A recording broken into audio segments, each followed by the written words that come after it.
From Winterscheid Park in Marrero, Crescent City Sports is proud to present Select School State Playoffs. As here in the regional round, the Archbishop Shaw Eagles entertain the Holy Cross Tigers. And a pleasant good afternoon. Ken Trahan with you from Winterscheid Park on a beautiful afternoon on the West Bank.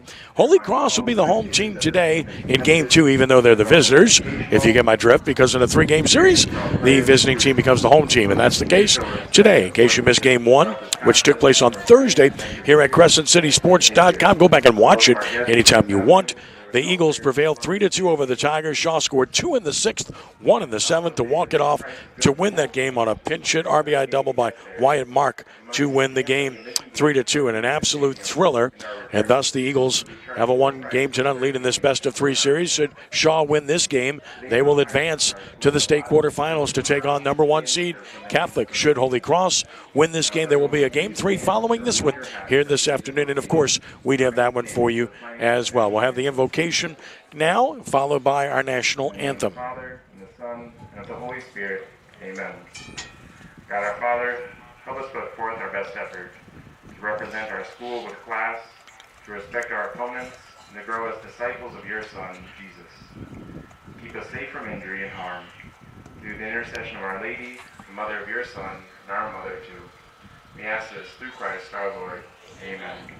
St. Joseph, St. John Bosco, Mary of the Christians. In the name of the Father, and of the Son, and of the Holy Spirit. Amen.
Ken Trahan with you from Winterscheid Park in Marrero. Let's give you the starting lineups for this Game 2 of this best-of-3 series. First of all, for the Shaw Eagles, they're the visitors here today with a record of 18-16 under the direction of Doug Faust. Leading off at shortstop is Cameron Bolden. It's Jace LaCava at second base, Logan Muleisen at first base. Cleanup hitter, third baseman is Leo Kerner.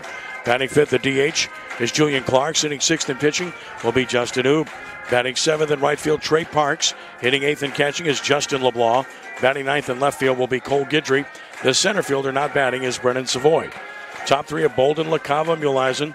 Middle three, Kerner, Clarkson, Oob. Bottom three, Parks, LeBlanc, and Guidry. Savoy is in center. For the Tigers of Holy Cross, under the direction of Ryan Camblade, with a record of 12-23, leading off in center field is Brady Forstall. Colin Cure is the catcher. Dominic Pellegrin bats third at shortstop. The cleanup hitter and left fielder, Mason Smith. Andrew Bradley at first base bats fifth. It's Blake Chauvin at third base hitting sixth. Lucas Salter from Maggio, the DH, bats seventh.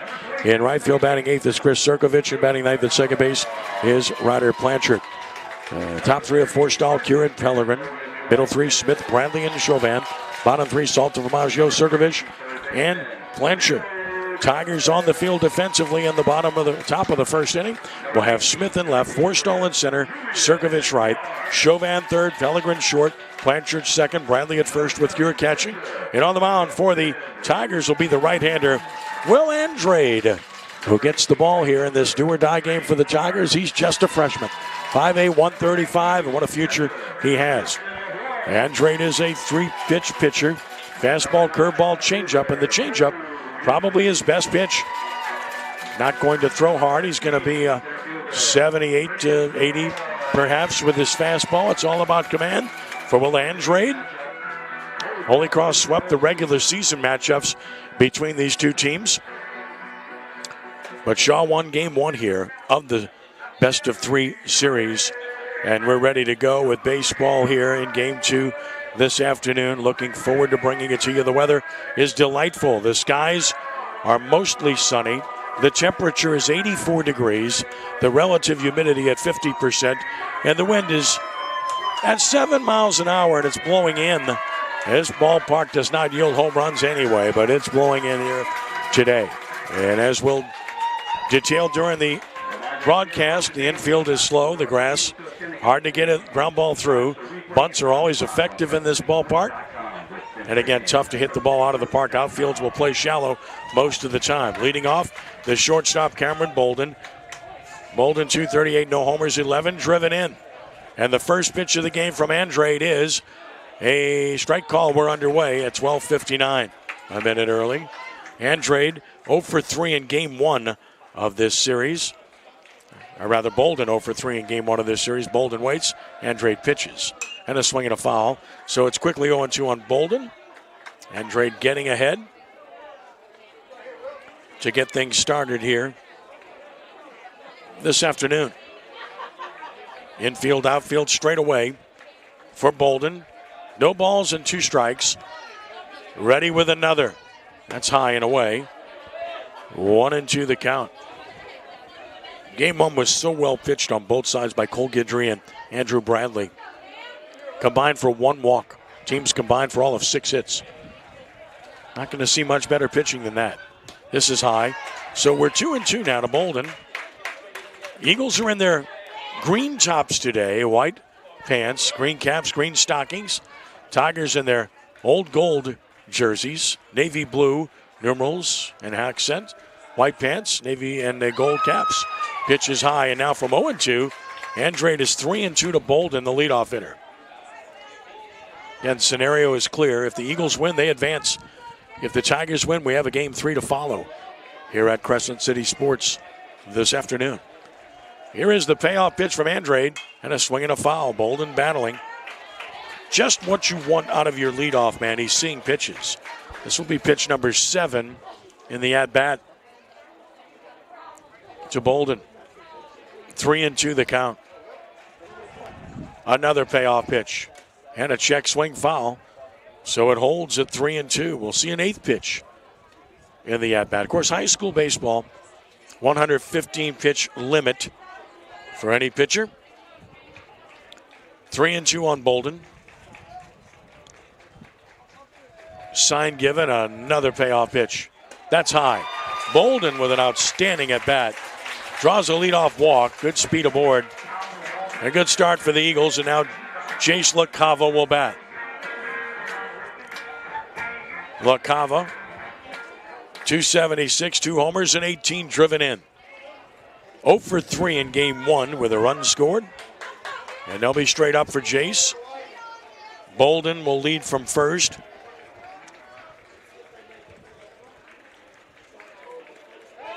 Throw to first, runner back.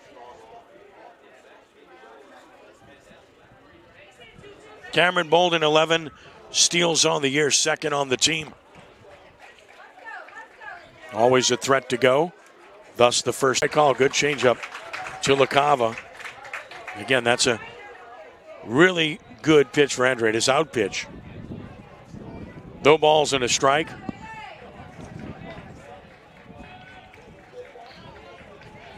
Throw to first again. Bolden back.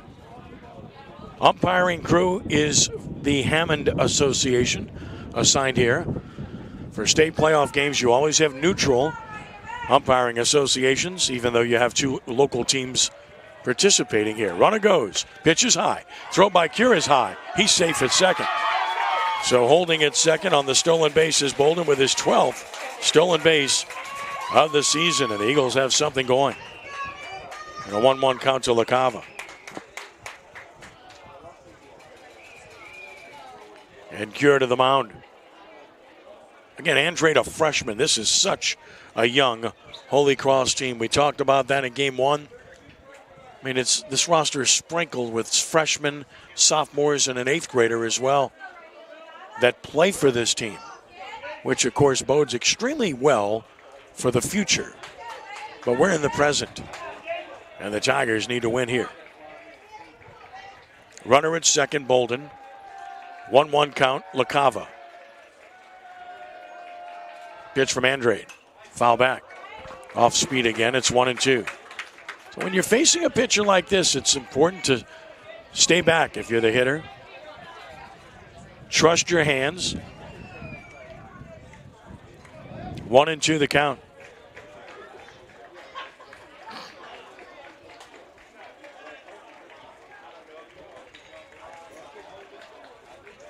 Check of the runner once more. Now the 1-2 pitch. Swing and a miss. He struck him out. So LaCava can't make connections. Big strikeout for Andrade for out number 1. Here's Logan Muleisen. First baseman for the Eagles.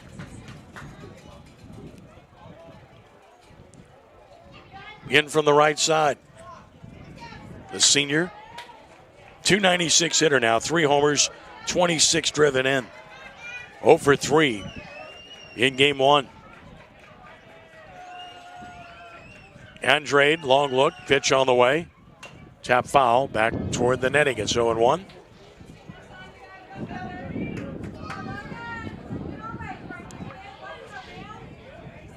Logan Muleisen back in.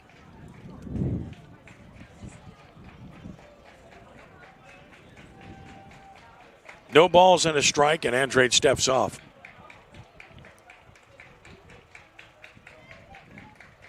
Now back on, towing the rubber. With a check of the runner, long look in the 0-1. Ground ball to third. Fair ball, fielded by Chauvin. Long throw across, gets his man. So Muleisen retired on a 5-3 putout for out number 2. Bolden was at second with nobody out. He's still there with 2 outs. Here's Leo Kerner, the third baseman. Kerner at 243 with a homer and 15 RBI. Kerner 1 for 3 in game 1 with a double. A run scored and an RBI. He had that big double in the 2-run 6th inning for the Eagles, which got them back even in the game.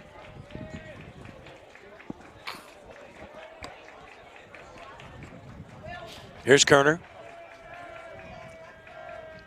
Andrade. First pitch.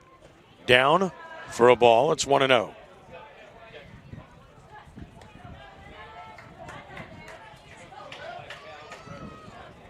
Just underway here in the top of the first inning of game 2 of this best-of-3 series.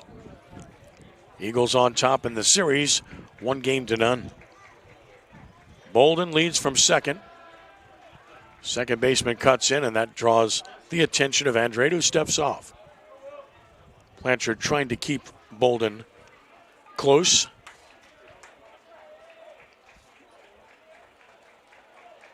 Right-hander is ready. And pitching. Breaking ball down and out. 2 balls and no strikes. Shaw campus here in Marrero, located right next door to the Academy of Our Lady campus. Brother, sister schools, neighboring. 2-0 the count. Another on the way. Chopper towards short. And a bad hop gets through, and a run is going to score. Rounding first, heading for second is Kerner. He is there safely, and the Shaw Eagles take a 1-0 lead. Ball took a funny hop.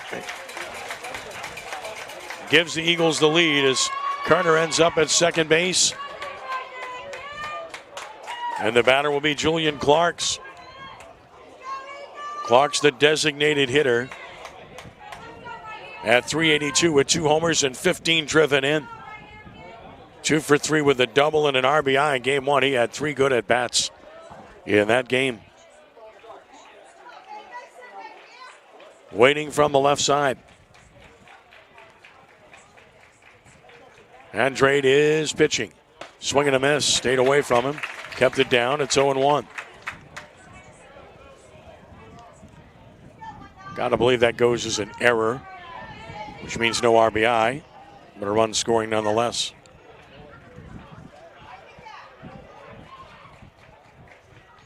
No balls and a strike. Runner at second with the lead. Andrade pitching and a swing and a foul makes it 0-2. Julian Clarks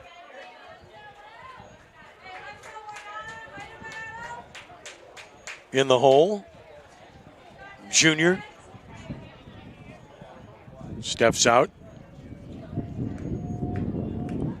Youngsters running that ball down behind the baseball field. Football field is next door, Joe Zimmerman Stadium. 0-2 the count. Check of the runner. Pitch is on the way. That's down and out. And it's 1 ball and 2 strikes. 1-0 Eagles here in the top of the first inning. Winner of the series gets number 1 seed Catholic. And again, Clark steps out.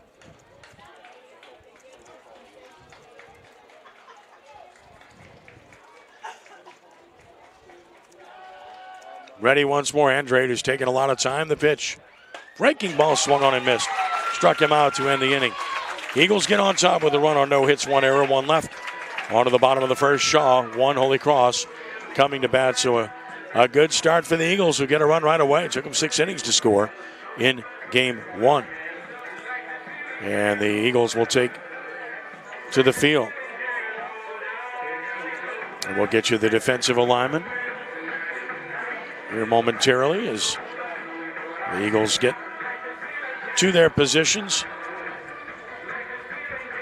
Ken Trahan with you. Matt Merritt, Chip Merritt taking care of business for us here today for CrescentCitySports.com. We really appreciate their work as always. And in the bottom of the first inning, the Eagles are on the field. Outfield of Guidry left, Savoy center, and Parks in right. Infield of Kerner third, Bolden short, LaCava second, Mulies in first. LeBlanc is the catcher, and on the mound is the right-hander Julian Oob. Oob, a senior. And Oob has been solid on the year. Oob has made 11 appearances, 5 starts, 3-2 record, a 2.81 earned run average. 32 1/3 innings pitched, 31 hits allowed, 19 runs and 13 earned runs. 21 walks, but 44 strikeouts on the year for Justin Oob. I said Julian. Julian's his brother Mark. Justin Oob, his brother, and Justin doing an excellent job for the Eagles. He's a two-way player. He'll take his warm-up tosses. Justin Oob features the standard 4. Fastball, curveball, changeup, and then a slider. And the slider can be his out pitch if he's on. That's the pitch to watch. And he finishes his warm-up tosses as we get ready to start the bottom of the first inning.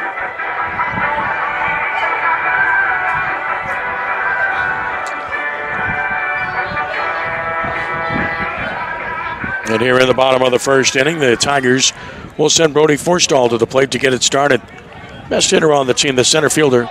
337, no homers, 10 driven in. Was 0 for 3 in game 1 of this series. First pitch. And he checked his swing. It's a strike. It's 0-1.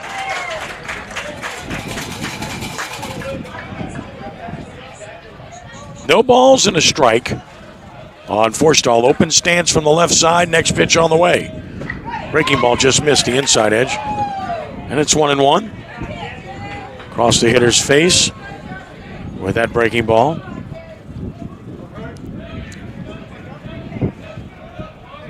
And here's the 1-1. Swinging a ground foul down the first base side. Got in on his hands, and it's 1-2. Outfield has him slightly to pull defensively.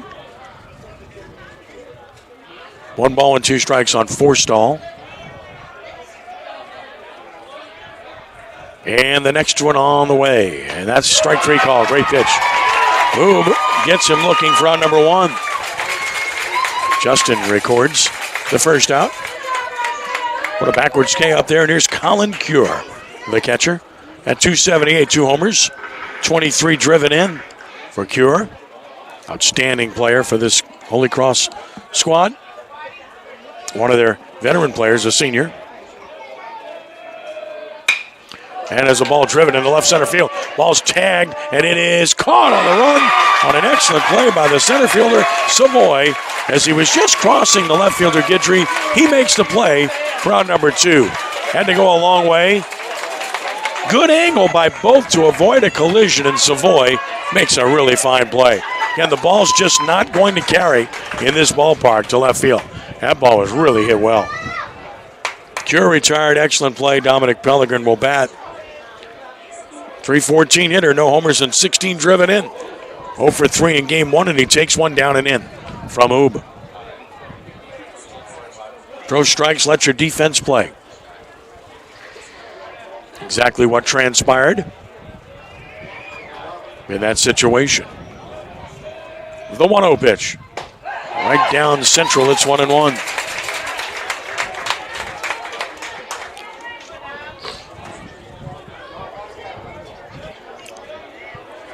A ball and a strike on Pellegrin, who swings and hits it towards short, and it's caught by Bolden in a very good inning for Justin Oob. Nothing across for the Tigers in the bottom of the first inning, and after one, the Eagles in game 2 on top of the Tigers, 1-0. An elimination game for Holy Cross, and a game to move forward for the Eagles if they can get it done here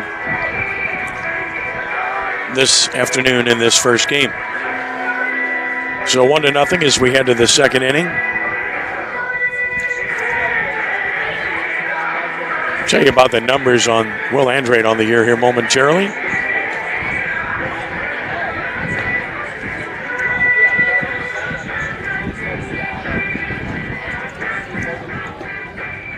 Andrade, again, just a freshman. And when you think about that, it speaks volumes about a freshman pitching in a big game of this circumstance. But look at what he's done. 12 appearances now. No starts. This is his first. He's 1-1. A good 1.37 earned run average. We'll see how far he can go in this game. 15 in the third innings. That's all he's worked this year. Only 12 hits allowed, 9 runs, but only 3 earned. 11 walks, a little high, but 16 strikeouts on the year for Will Andrade. And they're asking him to get the job done in a tough situation here. By the way, they gave a hit to Kerner in the first inning, as it turns out. They gave him an RBI, so 1 run on 1 hit, no errors. In retrospect, they gave him a hit on that bad hop, so give him an RBI. So no error on that play, as we surmised previously. We're not the official scorers. We just go along. We give you our opinions based on what we see. Understandable. All good. Justin Oob leads off the second, trying to help himself. Right-handed swinger at 212, no homers. 6 driven in. Was 0 for 2 in game 1 with a walk. First pitch, sails high and away.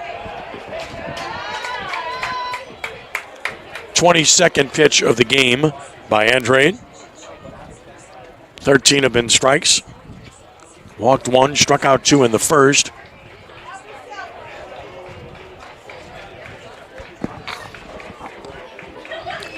Here's the 1-0 pitch. That's high and away, so it's 2-0.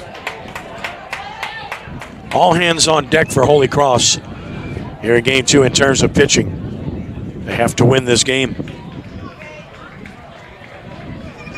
2 balls and no strikes. And this misses away. It's 3-0.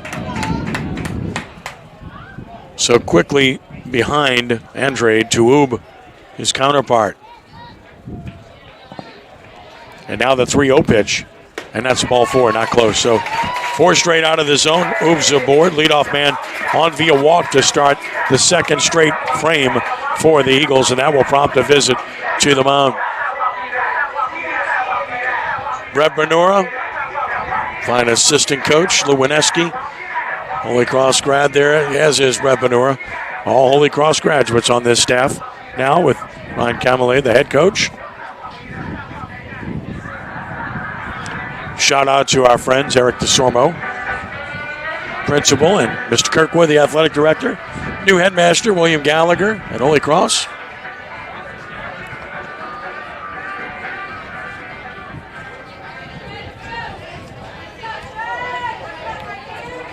And now with the runner first, nobody out, we'll see how they play with Trey Parks, the right fielder, at 194, no homers. 9 driven in, 0 for 3 with a run scored in game 1. Pitch is down and out. No attempt at a bunt. That's 5 straight balls. So it's 1-0.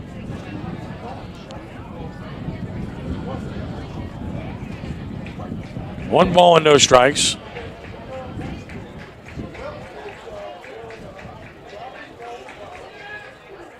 There's a strike call.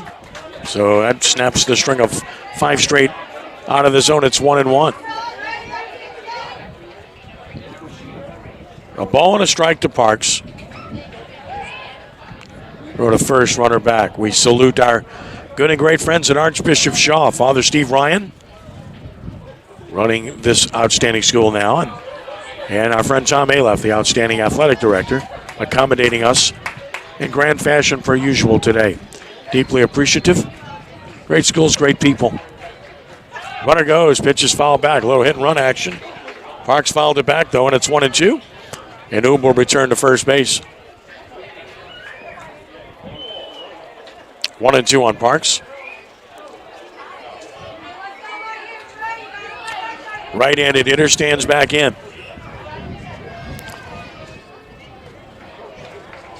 Oob away from first. Stared back. Andrade is shown to be a little bit of a meticulous worker. Of course, he's had traffic on the bases as well. Pitch over but high. Count is even, 2-2 on Parks. He's driven in 9 runs on the season. We're in the top of the second, 1-0. Shaw Eagles on top.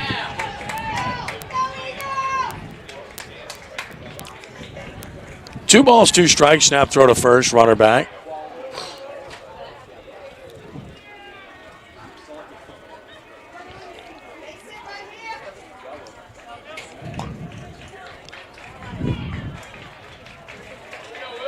And right again from the stretch with Oob going and a swing and a little looper toward right. Now loop with the bench runner, and it's a base hit, and it gets by the right fielder. Courtesy runner to second. He'll go to third, and they're going to stop him there on a double by Parks. So the courtesy runner for Archbishop Shaw is Gavin Richard. Richard wanted to make sure that ball got down. It looked like he should have been able to score on that, but he didn't. And Doug Faust having a conversation with him at third.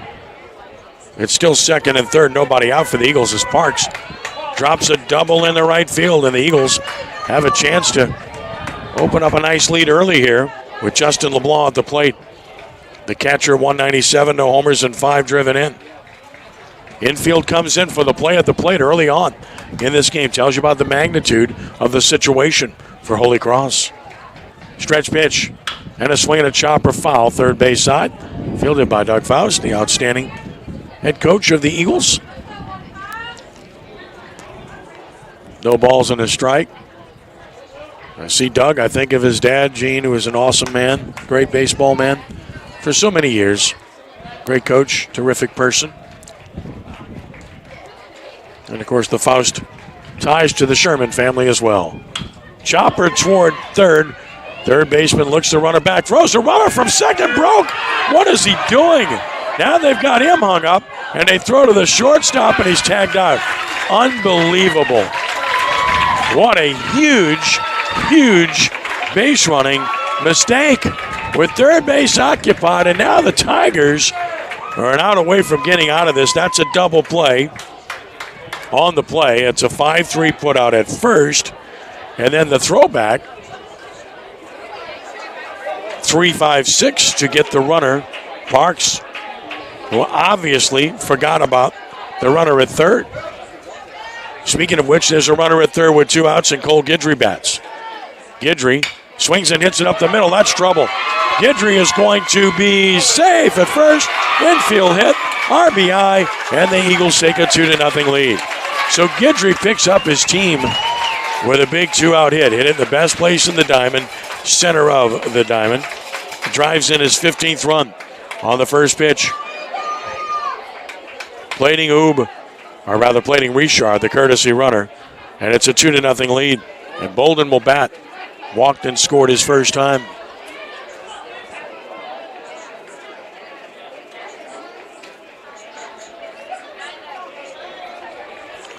Check on the runner. Throw over. That base running error cost the Eagles an out, cost them a run already in this inning. But Guidry with a big 2-out RBI, though. Another throw over, that's closer. Runner back safely.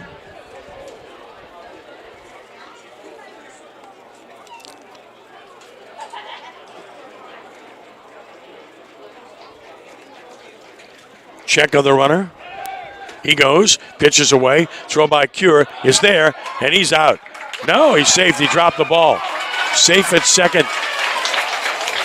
So it turns into a stolen base. Throw beat him. Ball got dislodged from Blanchard by the base runner. And safe with the stolen base, Guidry. Eagles have swiped 2 now.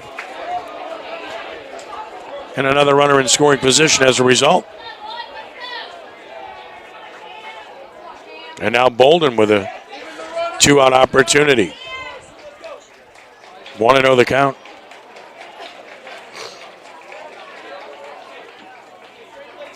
And once again, Andrade steps off.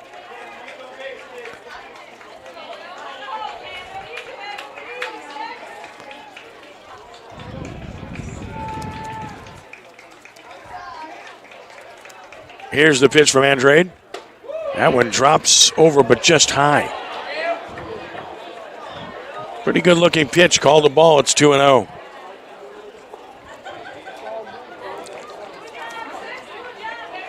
Two balls and no strikes. Check of the runner by Andrade. And another on the way. Missing down and away, so now it's 3-0. LaCava would be next. 3 balls and no strikes to Bolden.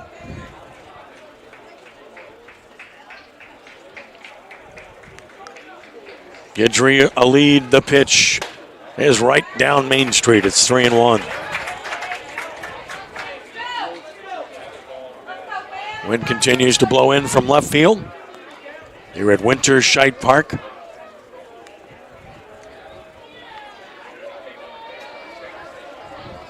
Three-1. Pitch on the way. Ball 4 outside, so another walk. And that's the third issued by Andrade. Runners first and second, 2 outs. Might see some stirring. And Holy Cross may be looking to get someone warmed up. Chase LaCava struck out swinging in the first inning. Big chance here with 2 outs. And he's a good run producer with 18 RBI.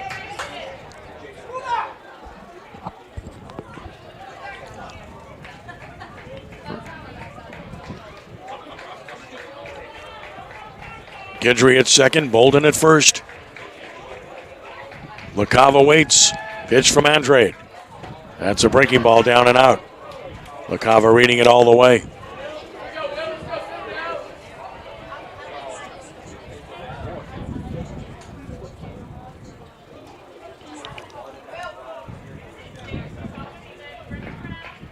A lot of hitting room down the right field side and through the right side of the infield for LaCava, who took it up and in. It's 2-0.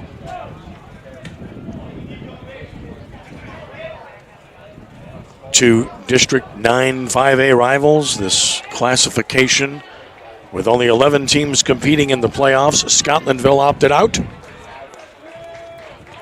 And already 2 others have advanced to the quarterfinals, which we'll detail. Here's the pitch. Swinging a line drive, base hit left field. Runner's going to round third. They're going to send him, and no, they stop him at the last minute. Doug Faust read it well. Throw would have beaten him. It's a hard hit single for LaCava, and the bases will be loaded with 2 outs. And that's 4 hits for the Tigers. And now the big man, Logan Muleisen, will bat with the bases loaded and 2 outs with a chance to strike a blow. Third baseman Chauvin went to have a word with us earlier. Just a beautiful afternoon here. Always like coming to this ballpark and doing games here.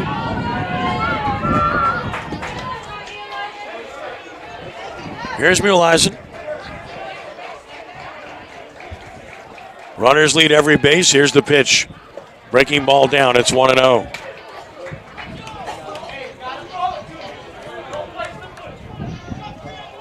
Muleisen leading this team with 3 homers, leading this team with 26 driven in.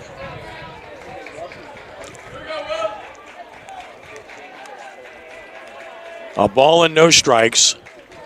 Pitch on the way. Breaking ball down, it's 2-0. Hasn't given in to Muleisen, but now he's behind. 2 balls and no strikes with nowhere to put him.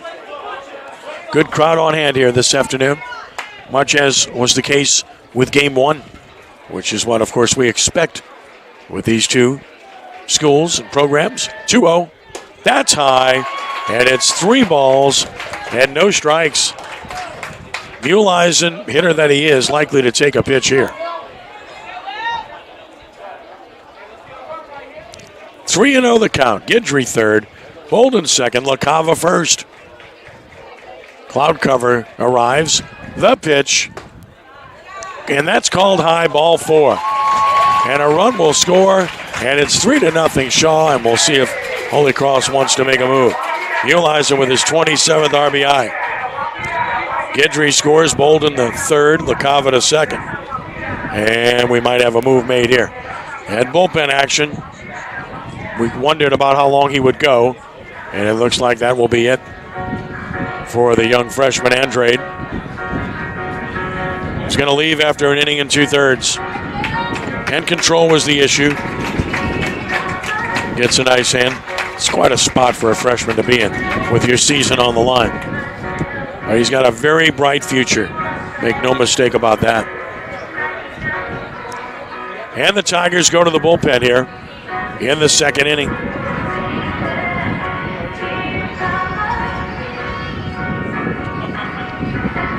And Holy Cross coming in with the right-hander, Ross Klein.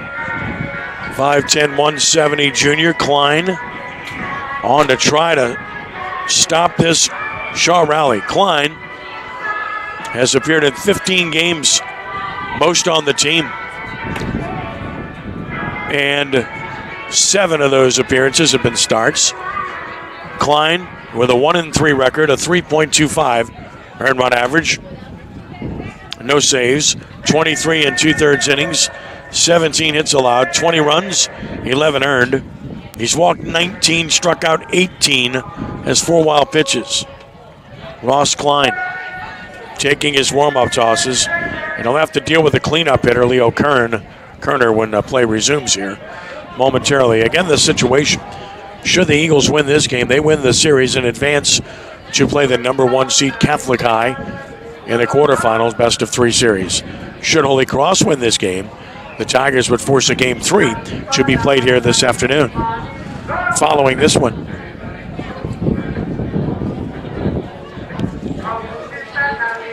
warm-ups complete, Cure to the mound. It's a big spot in the game as Klein tries to keep his team close and in touch. And Leo Kerner has other ideas to try to really open this game up. Kerner had an RBI single to bat up back in the first inning.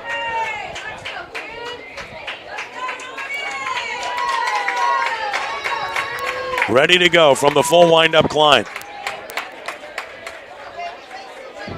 And his first pitch to Leo Kerner, and it is a strike call. So Klein comes in and gets strike 1.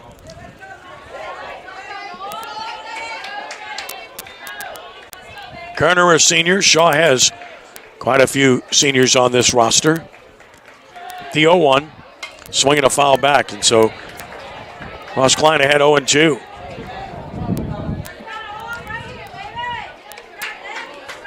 No balls and 2 strikes.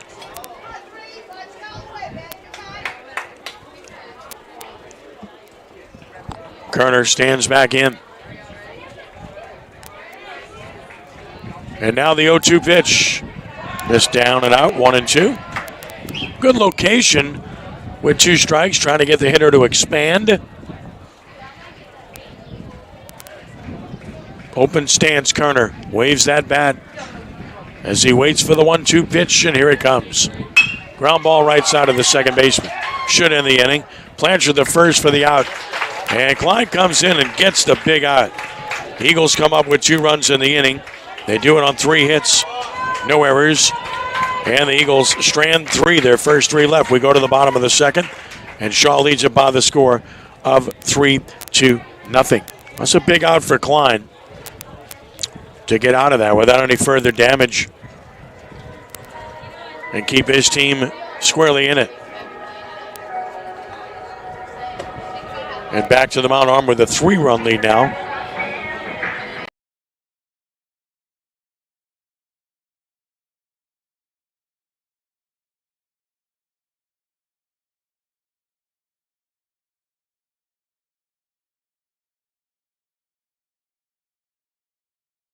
Ball game here.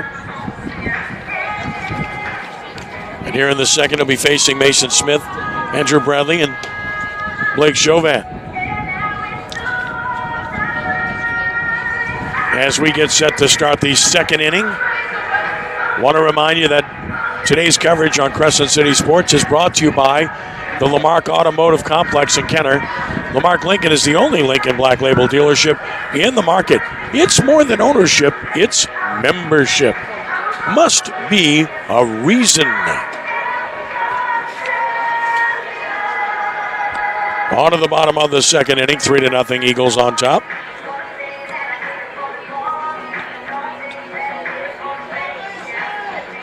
Andrade went 1 2/3 innings.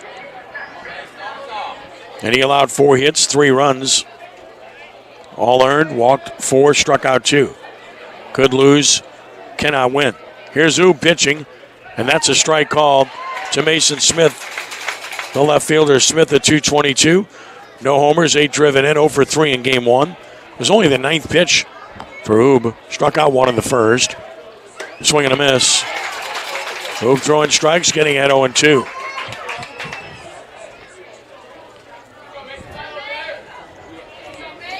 Lutcher has beaten Kaplan 15-8 to win that series. 2-0 in 3A this afternoon.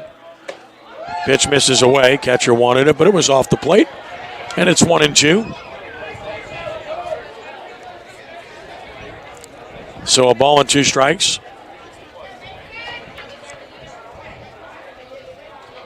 Sign given. Oob kicks and he fires. Swing and a miss. Struck him out. Perfect location. Second strikeout for Oob. Hit out number 1. Andrew Bradley will bat, the first baseman. 0 for 3 in game 1. 234 batter with a homer and 15 driven in.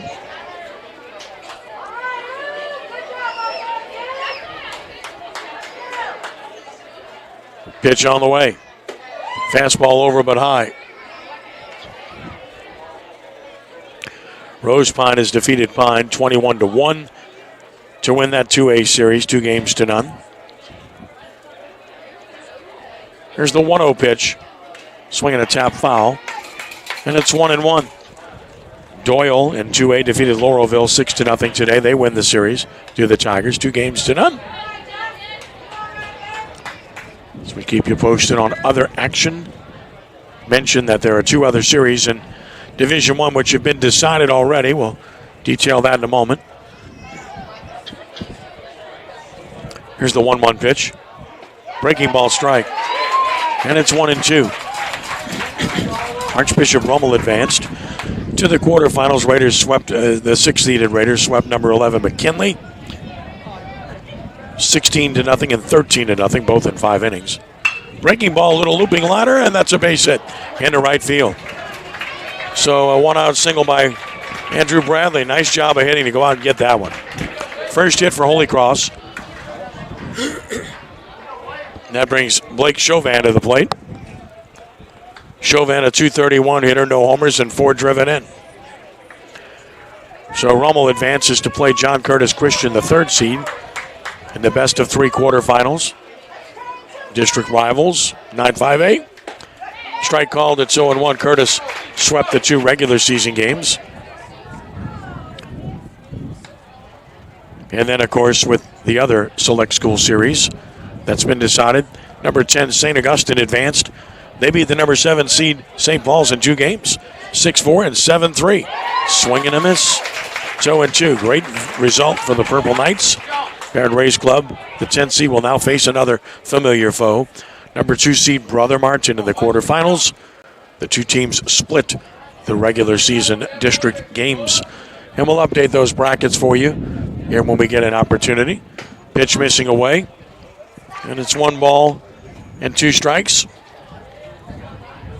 Do that between innings. We have an opportunity. 1-2 the count. Away from first, Bradley. And the pitch. Swinging a foul. Boy, that's a good job of protecting the plate. That pitch tailing away. Got it off the end of the bat. And stays alive, does Chauvin. Count holding 1-2.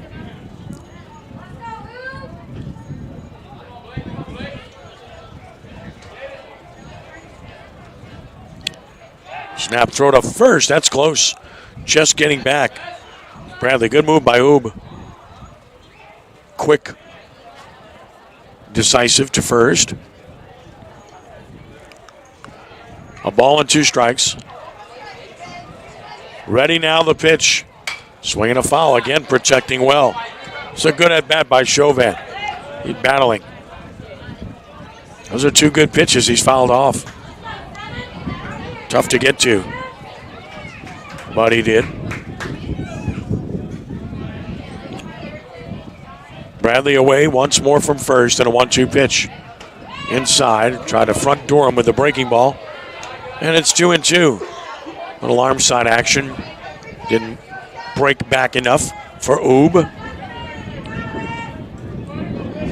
2 balls, 2 strikes with 1 out. 3-0 Shaw, bottom of the 2nd inning. Throw to first, runner back again. A quick move from Oob. Quick tag by Muleisen. This ballpark is 315 down the foul lines, 340 to the gaps, and 365 to center field. Symmetrical, but it plays big. 2-2, way high and inside.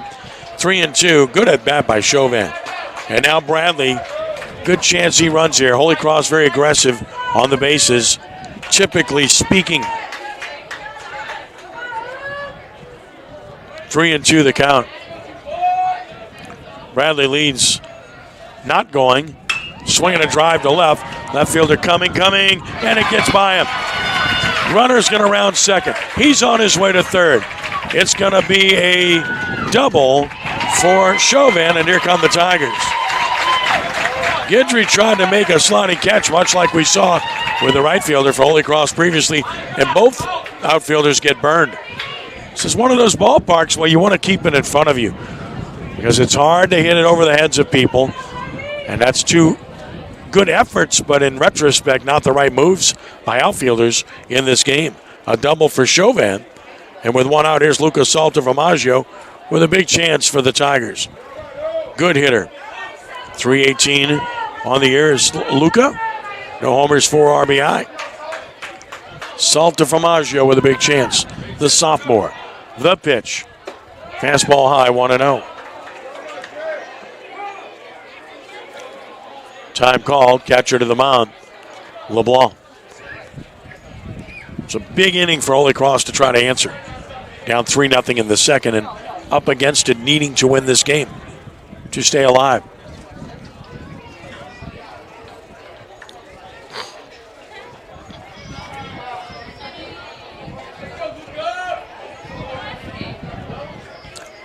Ready once again. Stretch and the pitch. Way high. And it's 2 balls and no strikes on Saltavamaggio.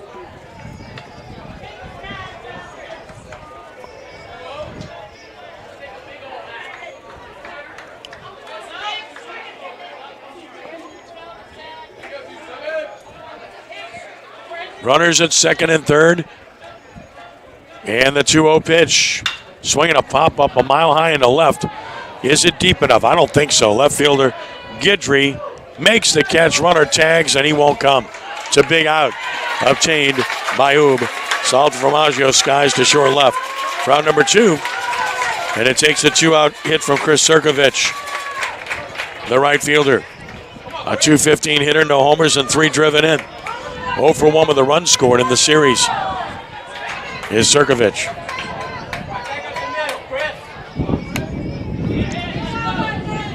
With 2 outs.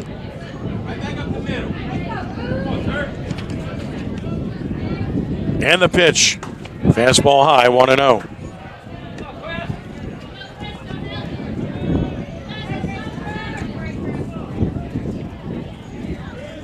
Ball with no strikes.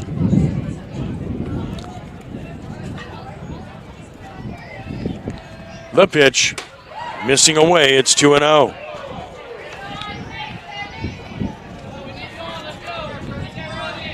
Two balls, no strikes.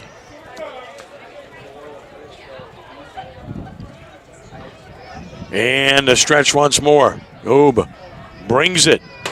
That's a strike. It's 2-1. Oob's fastball typically low 80s. He can touch 84. It's pretty good. Here's the 2-1.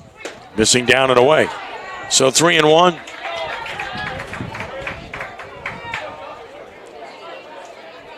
Game 1 of this series was played in 1 hour and 27 minutes.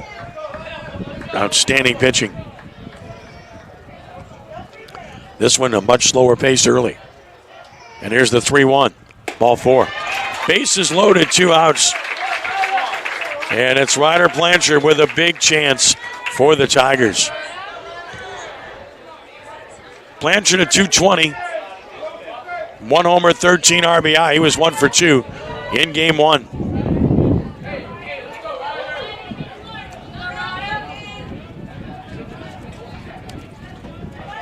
Runners lead every base. Oob from the stretch. And his first pitch, down and out, 1-0. Time call, Doug Faust runs to the mound. Such a big inning for both sides. Big for Shaw to solidify that lead, put a 0 up after getting 2 runs in the top of the inning. Big for the Tigers to respond right away.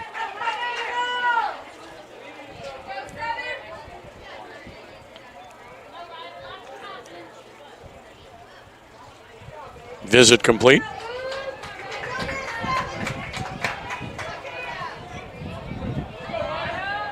Runners lead. Oob with a 1-0 pitch. And that's right down the middle. Visit to the mound pays off. It's 1-1.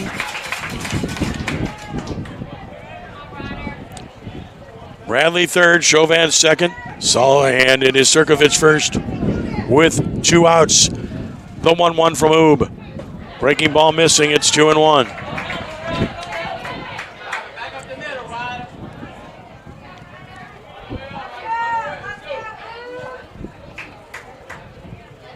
Saints just made their choice in the 5th round of the NFL draft. 2-1. That's high, and it's 3-1, and he threatens to bring a run home. Saints selected linebacker DeMarco Jackson out of Appalachian State in round 5. DeMarco Jackson, linebacker, Appalachian State.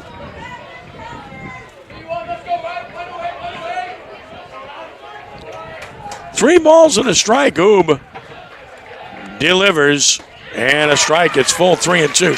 So now we've got the most exciting play in baseball. Bases loaded, 2 outs, 3-2 count. Merry-go-round begins. Everybody will take off on this pitch, which becomes a huge pitch in this ball game. Runners lead every base. 3-2 the count. There they go. Swinging a foul back to the netting. We'll do it again at 3-2.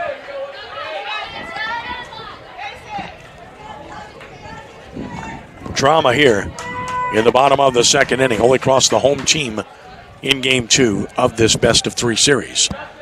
Oob is ready. Runners again will take off. There they go. Swinging a fly ball to left. Should be caught. Left fielder is surrounding it and making the catch is Guidry.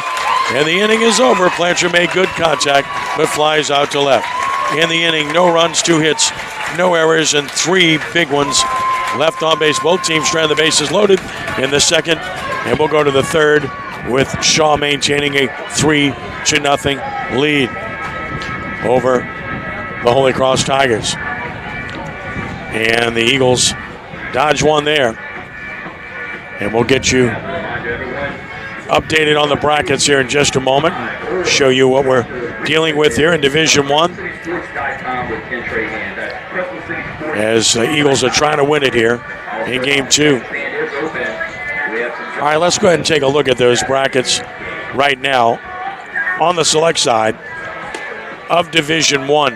As we look at the brackets, you can see at the top end of the bracket, you've got Catholic of Baton Rouge, the number 1 seed, got a bye. And in the quarterfinals, they play the winner of this series between Archbishop Shaw and Holy Cross. That will be at Grizzly Field in Baton Rouge, regardless. Meanwhile, Jesuit will play Bird in the quarterfinals, the 5th-seeded Blue Jays getting the 4th-seed Bird in the quarters. Scotlandville opted out, so Jesuit didn't have to play in the opening round. They'll go to Shreveport and play Bird, who was a state runner-up to Jesuit last year. That's a rematch of the state championship game a year ago. Meanwhile, the other quarterfinal matchups are set. As mentioned, number 3, John Curtis Christian will host number 6, Archbishop Rummel at Mike Miley Stadium in Metairie next weekend. And the number 2 seed, Brother Martin, will host the number 10 seed, St. Augustine, at Kirsch-Rooney Stadium. Those are the matchups. There are your brackets for Division I baseball. On to the third inning. It's 3 runs, 4 hits, no errors, and 3 left for Shaw. No runs, 2 hits, no errors, 3 left for Holy Cross. Julian Clarks will lead it off in the third against Ross Klein. Came in and got a big out to get out of a bases-loaded jam last inning.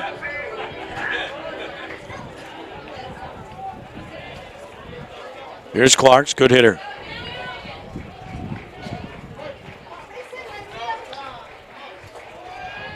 First pitch, swinging a fly ball to left. Left fielder coming on is there, making the catch for out number 1. 1 pitch, 1 out. Smith makes the catch on Clarks to start the third. That brings Oob to the plate.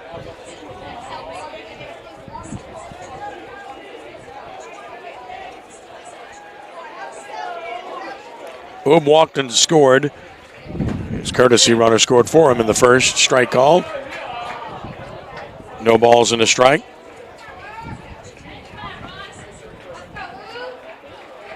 Klein pitches. Swinging a foul back. There's the boss. And it's 0-2. We can put him, right below us? Is that where we want to put him? Yeah. We're going to get him right in front of us here, Hank. Yeah. 0-2. We'll get you mic'd up here.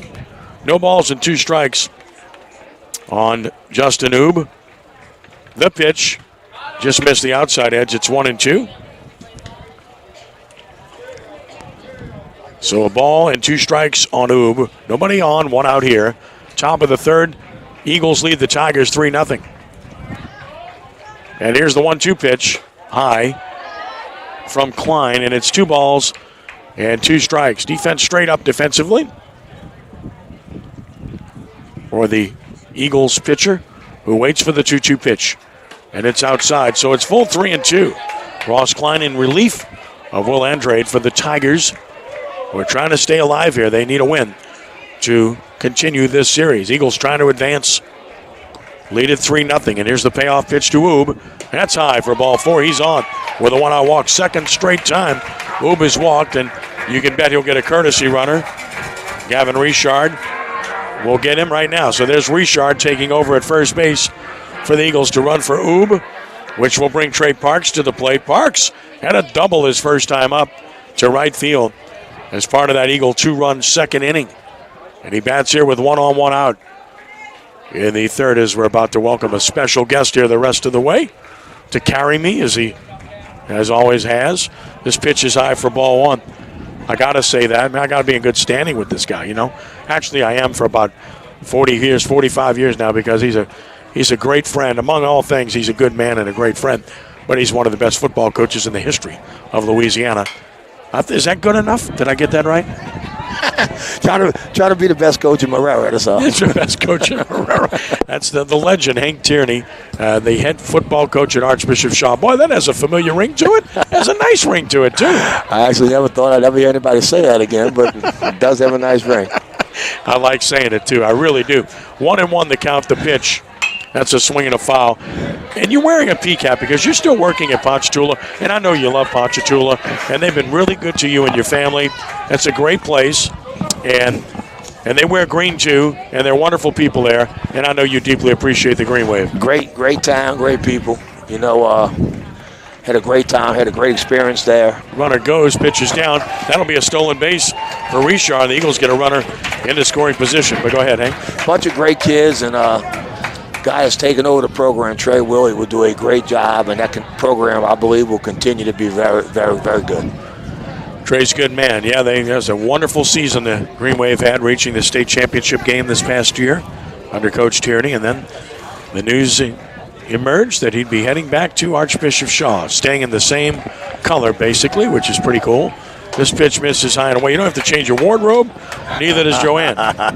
Well, we put some S's over P's to save a little money, but Shaw's got that new insignia now with the bird coming out there. So what's up with that, we man? used to have the block S, But, since you left, they went ahead and changed all that. Yeah, but other than that, you're right. Pretty much. In fact, I'll be honest with you. Ball 4 here, so 2 on, 1 out. I thought I put a P hat on. I mean, an S hat. I have the same hat, black.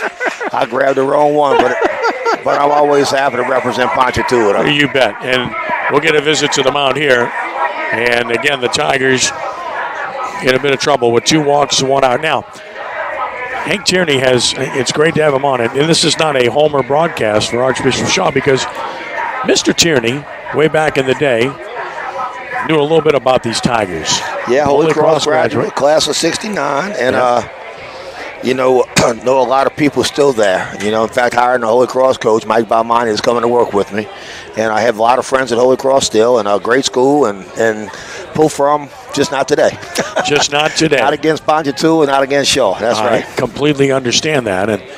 But again, a great legacy for Coach Tierney at both of these outstanding institutions. Justin LeBlanc-Bats, he grounded the third in the second inning. So the Eagles with 2 on, 1 out with a 3-0 lead already, trying to build on that against Ross Klein, the Holy Cross reliever. High stretch position to pitch, and that is over with low for ball 1. Hi, baseball. How much you like baseball, man? I did. When I came to Shaw, I worked with the late Pat O'Shea. Pat O'Shea. I was his assistant for about 5 years, and of course, Coach played baseball on the playground. So I like baseball. Pat's a great friend. Has a ground ball to the pitcher, gets past him. Second baseman Fields throws to first for the out. So it's a 4-3 put out. Blanchard throws out LeBlanc. Runners advance to second and third with 2 outs, and Cole Guidry will bat. Guidry had the RBI single back in the second. Big 2-out hit. Stole a base, and he scored a run as well. Good player for the Eagles, the winning pitcher in game 1, and he's up there in a big spot here again with second and third and 2 outs and a chance to come up with another big 2-out hit just like he did in the second inning for Shaw. Runners away from second and third. Ross Klein working from the stretch in this situation and delivers it low for ball 1. Pat O'Shea, great friend. Dugout's named after him now here, the home dugout at Archbishop Shaw. It's a great honor. Speaking of being named after, Joe Zimmerman, right next door at that football stadium. That puts a smile on your face, right? Yeah, absolutely. My mentor, my friend, legendary Joe Zimmerman is how I think of him. 1-0 pitch is grounded left side. That's deep in the hole. That's trouble. Long throw, and he got him. Good play by Pellegrin. Outstanding play by Pellegrin. That's a tough chance with 2 outs. And Pellegrin gets it done in outstanding fashion. Boy, what a good young player he's going to be as he gets Guidry and keeps this a 3-run game. So in the inning for the Eagles, no runs, no hits, but they strand 2. Shaw's left 5, so they've had some chances to grow this lead. But if not, we go to the bottom of the third and still a 3-0 lead for Archbishop Shaw. That's maybe the toughest play in baseball there, Hank, going deep in the hole at short and having to make that long throw. Yeah, I thought we had a heck of a chance to beat it out, but the kid made a really nice play, and I got him out of an inning that could have potentially been a game changer. No doubt about it. And, what's really amazing, Hank, is that kid that just made that play, he's an 8th grader. Oh, wow. Okay. That speaks well for the Tigers for the future. Yeah, look, they've got a ton of freshmen. They got an 8th grader starting, a ton of freshmen and sophomores.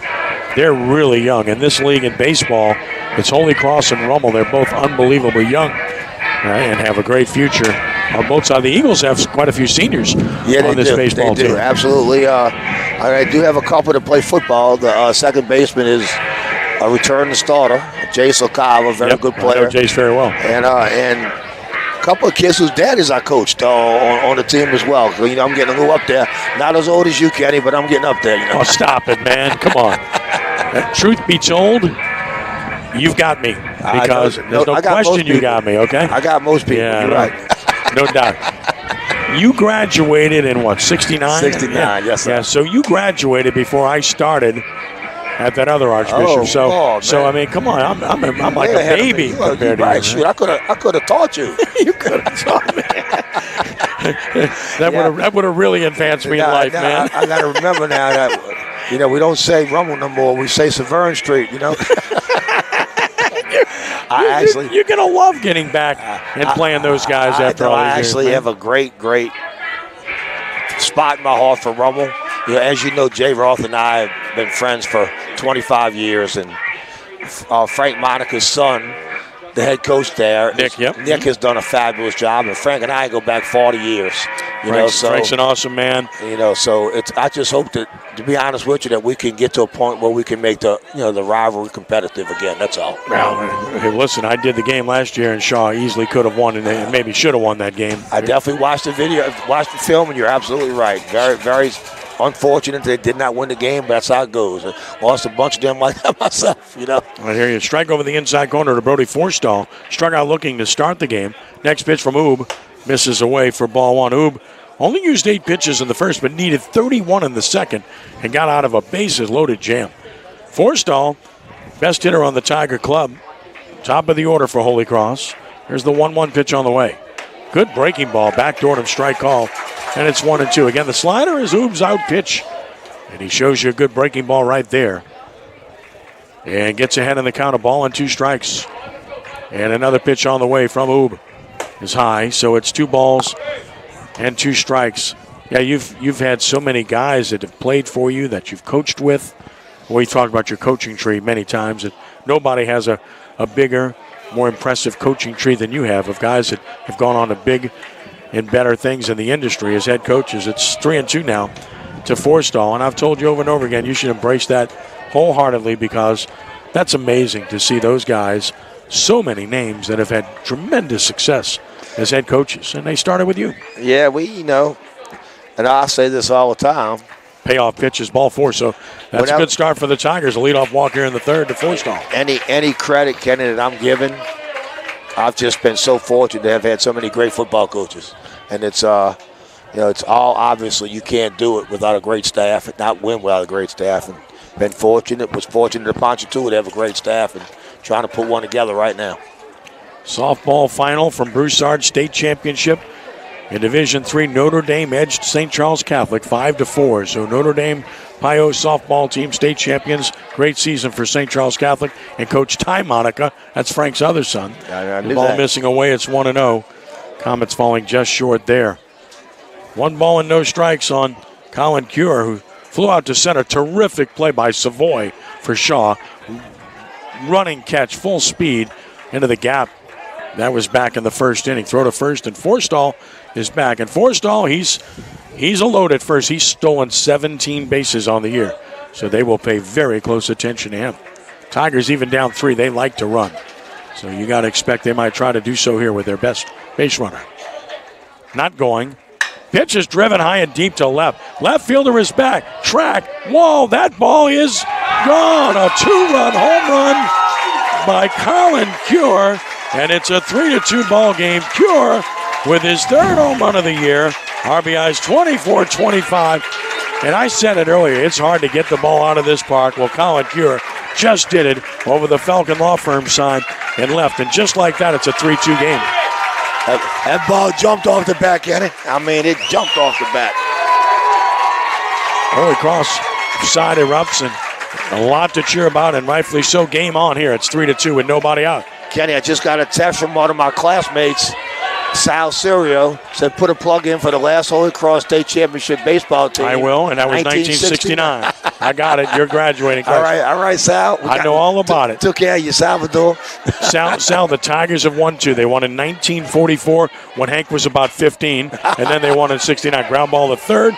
Kerner has it. Throw is wide. Runner is safe. He's gone to second, and the Tigers are coming alive big time here in the third. He's on the second base. That was a tough chance for Kerner, even if he makes a good throw, but then the bad throw allows him to get to second base.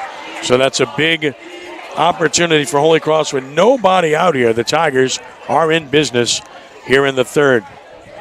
So that's a base hit and an error for Pellegrin. A single on the infield hit, the error on the throw by Kerner. He's in scoring position with nobody out now. A base hit could tie this game. Well, game one for Hank was great. The 3-2 game, you were here. Yeah, I was here. Great walk-off win for Shaw. This game is looking like it's going to be the same way. Two evenly matched teams. No, definitely. Pitch on the way, missing away, ball one. I guess it does. This thing is momentum in baseball. Holy Cross certainly has it right now. Well, you know, the old leadoff walk. We say it all the time. Yeah. Boy, you got a 3-run lead. You walk the leadoff man, you're asking for trouble. That's right. That's right. 1-0 to Mason Smith, who struck out his first time. Squares to bunt early, and he missed it. And the count goes to 1-1. Smith trying to get that runner to third with less than 2 outs here. That's why the bunt in that situation. We'll see if they keep the bunt on. Ryan Camelade, the head coach of the Tigers. Great Holy Cross family. Yes. Here's the pitch on the way. Gonna bunt. Bunts it toward third. That is foul. Count goes 1-2. Look, I talked about him on the first game broadcast here, but Bruce Camelade is a wonderful man. Just thought the world of him. He was fantastic. Did everything for that school at Holy Cross. He's missed terribly by everyone associated at Holy Cross, and he's my friend too. And Ryan, his son, carrying on that wonderful family tradition. Here's the 1-2 pitch. Breaking ball, grounded to the mound, but it's foul off his foot. They're going to say foul. I've met Ryan on several occasions, and tremendous young coach, and will be a fixture as a coach in whatever sport he chooses to be in for a long time. Yeah, football as well. Ryan is Holy Cross graduate 2004. And at his alma mater, doing an excellent job. Stepping into a tough situation right now. Yeah, it is. Doing a heck of a job. Very much so. Here's the 1-2 pitch. Swing and a miss. So couldn't get the bunt down. Remember that. Strikes out, 1 out. Well, you got to execute in close games. Here is Andrew Bradley, who singled his first time up. Pitched a whale of a game in game one and took the loss. Gave up no earned runs and lost. Has a chance to perhaps tie this game. Runner from second. And the pitch on the way. Missing away for ball one. Well, again, Oob had a quick first inning, but he's really scuffled since then. Ball and no strikes.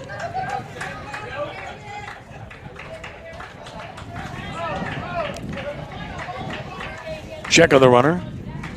Swing and a miss. Good fastball, 1-1. So a ball and a strike here. Of course, since you left this campus, this ballpark wasn't here then, but it is now. Actually, it was here. Winterscheid was here. This campus has really emerged, hasn't it? Yes. Now, this part over to the right, the Academy cage, all that. And not only that, but the baseball facility. The indoor hitting facility. Yes, all that wasn't here. It's really a tremendous campus. I'm going to get a plug in for what a great campus. It is truly a great campus. And, of course, Joe Zimmerman Field, like we just mentioned. No doubt. 1-1 the count. Pitch on the way. Swing and a miss. High heat. And it's 1 ball and 2 strikes. Well, ever since they opened this school, when they opened this school and Rummel at the same time, wonderful institutions. The difference is that there was always great green space here at Archbishop Shaw. That's not the case in Metairie with that campus. A nice campus nonetheless, but always had the opportunity to do this here. Right. And they did. And I'm so glad they did with the field. There's actually even room to even expand the field further. And that's our goal, to even get a visitor side and get a lot of things to really upgrade the field as much as we can. Pitch missing away. 2 balls and 2 strikes. Just had the basketball court redone. Wesley did a fantastic job. He's basketball. a terrific young coach. I know you're going to say Rummel graduate. I got that. I didn't say that. I'm kidding. You did. I'm just an admirer because he's fabulous job. He's really good. He's good X's and O's. He relates to kids well, and he's on fire. 2-2 pitch. Swing and a miss. Good hook. So back-to-back strikeouts for Oob. Gets Bradley. Round number 2. And Wesley told me this, and I did not know it, that he played football for Jay Roth. Oh, yeah, he did. Yeah. And said he had half a year as a receiver. He was good. Told me that the other day. He was a good player. He had my son in summer camp there, so I got to know him. But he was a good player. And I was at West Jeff and Ponchatoula during that time, right, but I've heard a lot of good things about him, though. Pitch on the way, and that's low. It gets away. Runner for third. Throw for third. He's safe there, so that's a wild pitch, which allows Pellegrin to get to third. So now the tying run is 90 feet away with 2 outs to Chauvin, who ripped a double his first time for the Tigers and has a big opportunity here to come through in the clutch. Chauvin from the right side. It's out of a crouch. Move from the stretch and to the plate. Missing away. So it's 2 balls and no strikes. Again, should Shaw win this game, they advance. Should Holy Cross win, there's a third and deciding game to follow this one. So you like the new Shaw logo, Hank? Or? I'm asking. Tell the truth. I actually have come to like it. There's a strike call. There's a nice democratic statement. I did like the new logo, and I didn't like the emphasis on the anchor, okay? But it has been embedded here over the 20 years that I've been gone, both the logo and the anchor, so I'm going to embrace it. Here's the 2-1 pitch. Fly ball to right. Right fielder has a play. Making the catch is Parks. Inning over, but 2-run score on 2 hits, no errors. Holy Cross strands their 4th runner of the ball game, and it remains 3-2 Archbishop Shaw on top, which gives us a chance to remind everyone here that today's coverage on Crescent City Sports is brought to you by Ochsner Sports Medicine Institute, treating more than 30,000 athletes a year with innovative treatments for sports injuries. Visit Ochsner.org/sportsmed to learn more. Thanks to Ochsner for their support of helping make this happen. So 3-2 as we go to the 4th inning. Eagles on top. Ken Trahan with the legend Hank Tierney. And Ross Klein back to the mound for the Tigers in the 4th inning. Hank, you had a special night here last night? I did. It was very emotional for me, very, very touching. It's the Hall of Fame ceremony. I think it's the 3rd or 4th year they've had it. Went in with 3 other guys, the legendary John Forcade, so deserving to be in the Hall of Fame. And 30-year educated at Shaw, Dennis Coulon, and just an alumnus who's done a world of things for the West Bank as well as Archbishop Shaw, Willie Mark. So it was a great time. We enjoyed it, and again, saw a lot of people I hadn't seen in a long time, and very touching. Ryan Clark did a testimonial for me. Mickey Joseph introduced me. So it was a great time to be an Archbishop Shaw Eagle.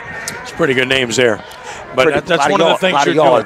I hear you, buddy. That's one of the things you're doing is you're reconnecting people here that maybe haven't been around it or close to it in recent years. Doesn't mean they don't love the school. They always did. But you're reconnecting, and that's, I know, a large part of the mission for you in coming back. No doubt. And look, Mickey came early and stayed late, and he was in town for the month recruiting, and I know changed his plans to come, and that was touching. And, a lot of his old teachers and all were here, and then Ryan's testimony was great. Malta Scoble was here, and Malta gave me, I coached Malta and coached with them.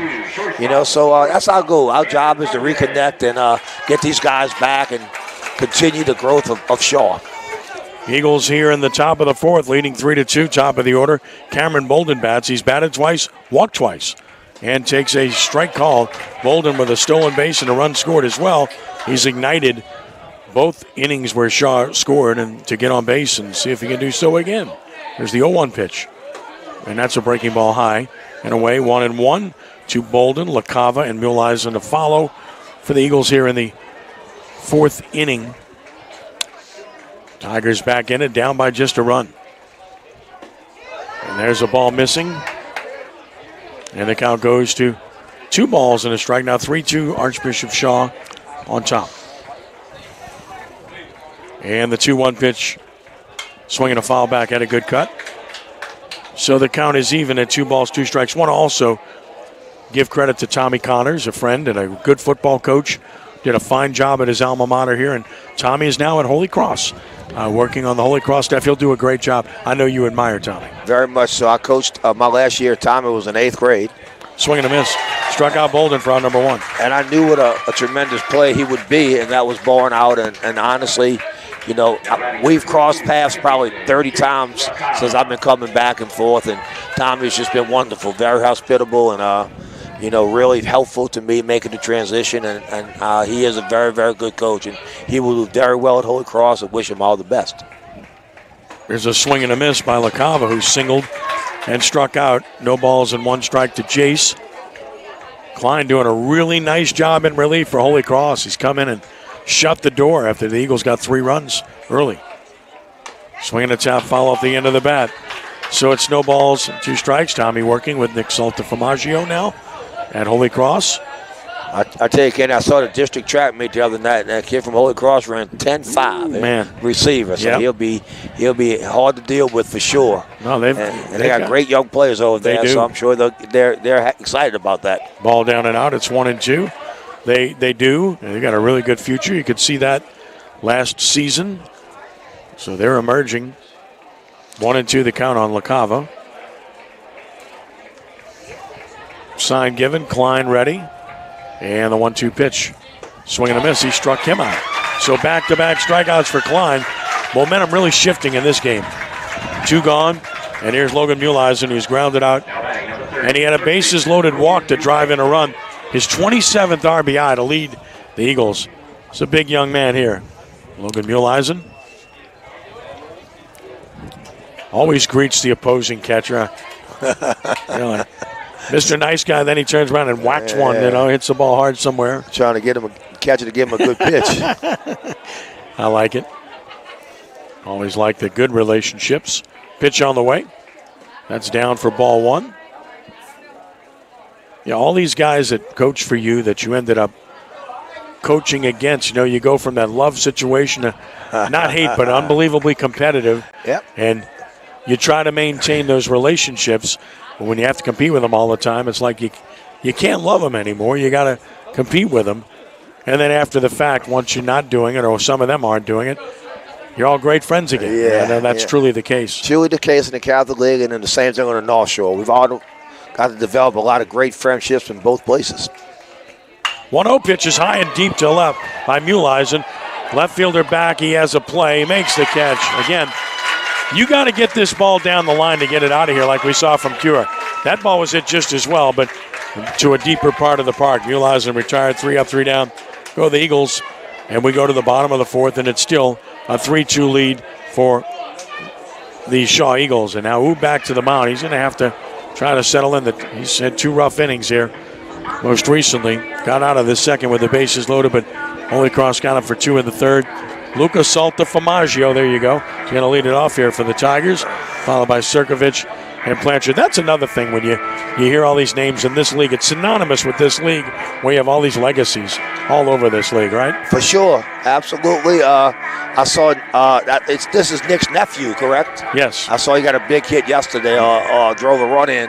But all over this league, and even now as I come back, I hear all these names of kids who are playing and their dads coach with me, or I remember the name from when their dads or uncles or brothers played. Mm-hmm. But it's definitely a unique league, the Catholic League, no doubt. Definitely a unique league.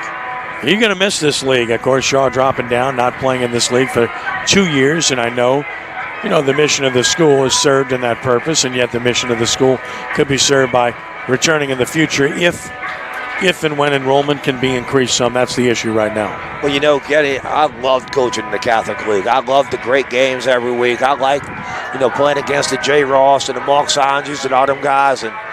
But in all honesty, in Shaw's situation right now, I think they did the best thing. Yeah. And I would like nothing more than in 2 years to get that enrollment back up and return. And that would be great.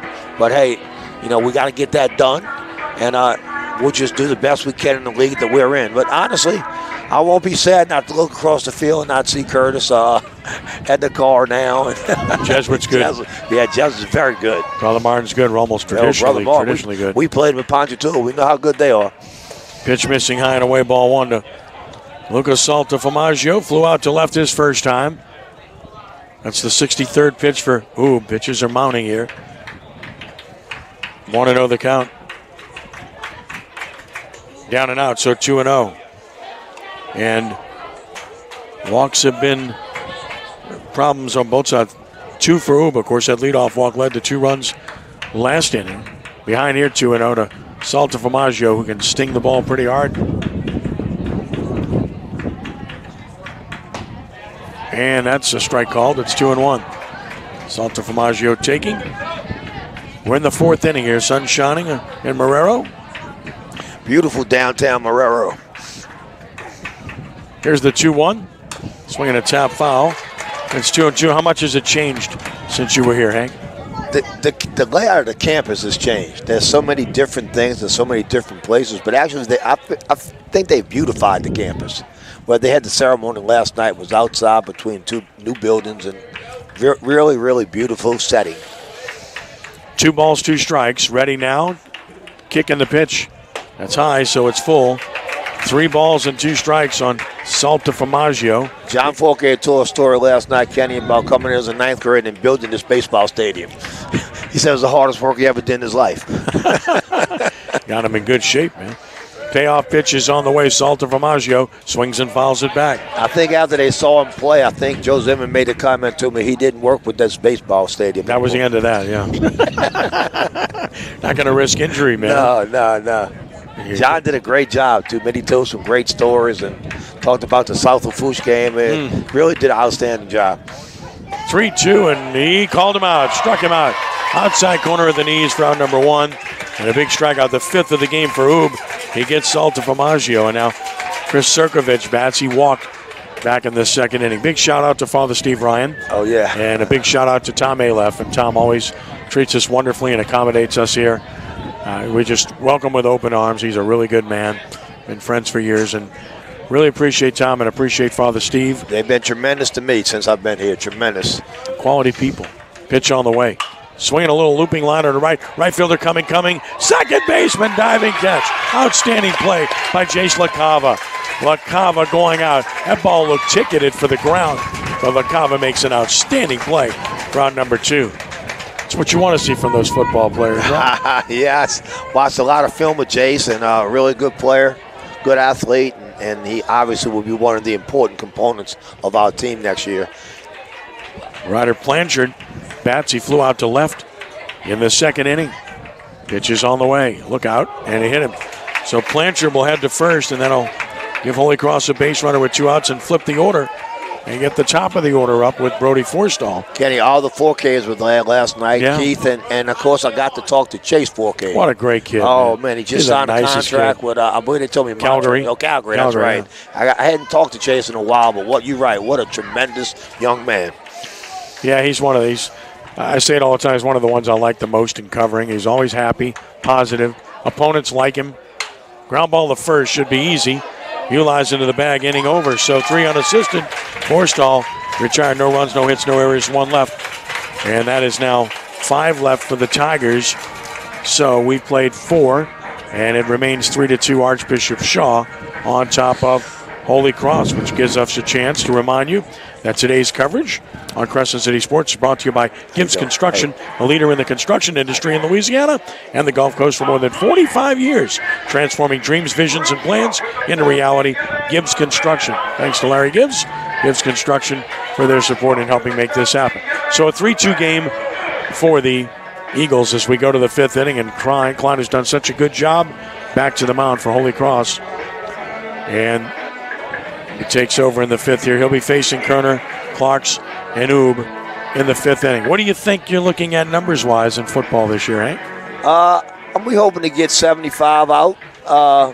Try to go to some in fall with a team of between 70 and 80. Mostly a lot of young kids, but, we'll have a separate 8th grade team, which is different for me. And then anybody from 9 through 12 will be on the varsity. So we're hoping to obviously not get to the 90, 95 we had at Ponchatoula, but hopefully up to the 60 to 70 range, Kenny, I was talking about the 4Ks a second ago, and I got a chance to spend some time with Keith. Yeah, I love Keith. Well, Keith was a tremendous football player in his own right. I think what a lot of people have forgotten, Keith was Ole Miss's leading tackler 2 years in a row, and I coached Keith for 2 years. I was coaching defense back then, and Keith was a great high school player, man. Keith had a little brief cup of coffee in the New Orleans Saints. But such a good man, such a good family. Yes, absolutely. Got to know them very well when Chase was playing at Archbishop Rummel, and Taylor's a wonderful young man. Just good family, good people. And I used to listen to your radio sometimes, and I could never get used to hearing under the center for Rummel, Chase 4K. And I was, oh, Lord. But it sure worked out for him. Yeah, it did. It was really good for him. Kerner takes a ball. Leo Kerner has an RBI single, and he's grounded out to second base.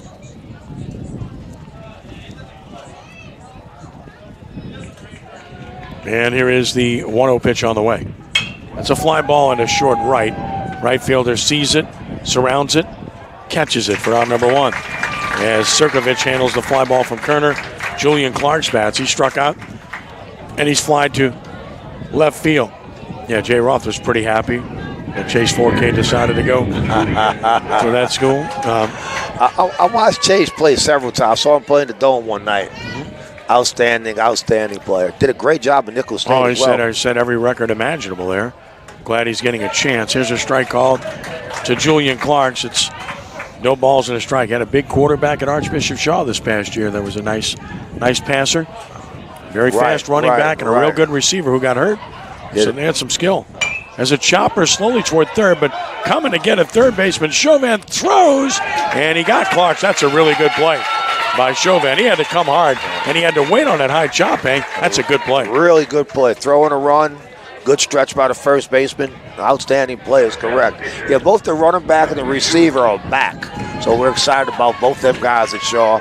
Receiver went out in the Holy Cross game with an ACL. Mike Williams will be back. Yep. And the running back ran 10-8 the other night, you know, so we're excited about them, you know.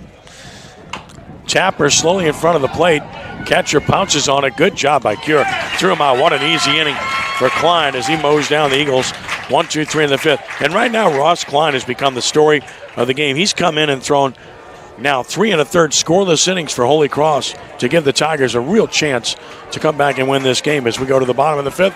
And it's a 3-2 ball game in favor of Archbishop Shaw, and that gives us a chance to remind you that today's coverage on Crescent City Sports is brought to you by the Lamarck Automotive Industry in Kenner. Lamarck Quick Lane services all makes and models, batteries, tires, oil changes, and more, all done quickly while you enjoy some popcorn. Must be a reason. It's Lamarck Automotive. And Ronnie Lamarck, my great friend, performed at Jazz Fest last night. Heard he did a fantastic job with his terrific band, and he's really good, and he's fun, and he's funny. He's just a good guy. Oh, Chalmette fullback, I was told. There you go. You got him. He's an owl. Ronnie donated $250,000 to tornado relief in Arabi. We did a game at Chalmette a week and a half ago, which Crescent City Sports sponsored to be a night of tornado relief. We solicited all night long for donations, and happy to report we got quite a good response for St. Bernard Parish and Arabi in particular. That's fantastic. Really good night, and Ronnie loves his alma mater. He's an Arabian, and he grew up on Mesh Street in Arabi. You know, and I say that because the deep ties to Holy Cross. Arabi, such deep ties no to doubt. Holy Cross, and Chalmette for that matter. You know, the Bayamanis, Mike has coached with me for a number of years. They're right there. Yeah, they're right. They were Arabi guys, and you know, I know even when I went to Holy Cross, so many kids were from St. Bernard Parish, so I know that those ties have run deep for a long time. Well, I mean, you think of Holy Cross history. I mean, their deep history was St. Bernard Parish and the West Bank. They had so many kids, no doubt, from those two areas. It's a little bit different now being in Gentilly. Pitch on the way, breaking ball missing away from Oob to Colin Cure. Cure hit that 2-run home run back in the 3rd inning to draw Holy Cross within 1. He's up there now. Does the same thing here. We're tied. 1-0 the count. Next pitch on the way to Colin.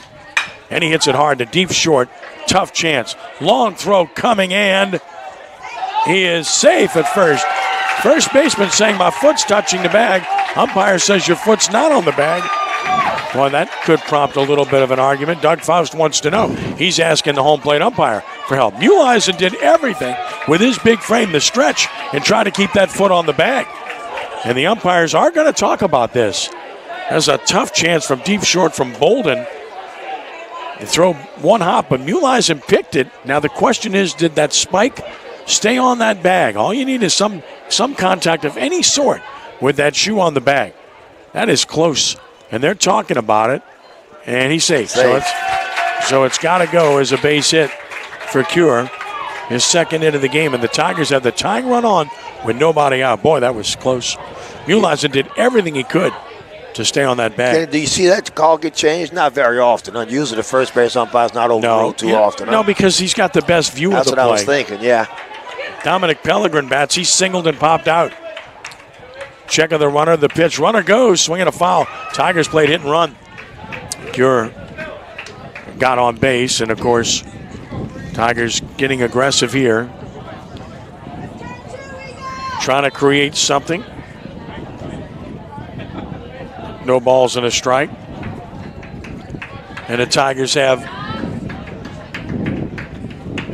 Baron Bruner running at first. Baron Bruner is the courtesy runner. And they throw it away. Runner's going to go to second. And he will be there on the throwing area. Now the Tigers have the tying run at second with nobody out. So a mistake there. Yeah, tough. That's an error on Oob. And now let's see how Holy Cross plays it. They let Pellegrin swing away. Just an 8th grader, I'll say it again. Oh, wow. Some future. The shortstop for the Tigers. Pitch on the way. Swinging a fly ball left side. Hooking foul. And will be out of play. You know, can I remember Shaw playing for the state championship in baseball? I want to say it was 1983. Yes, it was. Mickey Guidry pitched the state championship game, and I remember him missing a whole spring to play quarterback because he pitched the state game, and they lost a tough game. They did. They 3-time state runner-up here at Archbishop Shaw. Pitch on the way. Swinging a pop-up on the infield. That won't do anything. Second baseman, shortstop converged. Shortstop Bolden for the catch. Round number 1. That keeps the runner at second. That's a big out for Oob and the Eagles. And here's Mason Smith. He's batted twice, struck out swinging twice. Yeah, good baseball tradition here. Doug Faust was here previously. Right. Took Shaw to a state championship game in 4A.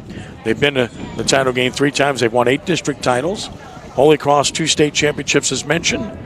2 runner-ups. Tigers won the Catholic League last year in baseball under Andy Canizero, who was relieved of his duties earlier this week, and we gave him praise earlier in our first webcast here.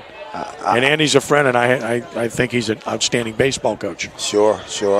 I was here with O'Shea when he really had it going here too, Pat. He had really good tremendous coach. Program. Outstanding. Pitch on the way. Ground ball right side. That's Muleisen. Well, he looks the runner back at second. That's a good play. He looked immediately to second base to let that runner go. No, you better not go. And then he makes the play at first and keeps the runner at second. That's just good work by Muleisen. Good, fundamentally sound baseball. Yes, sir. So 2 gone on a ball. It was pretty hard hit.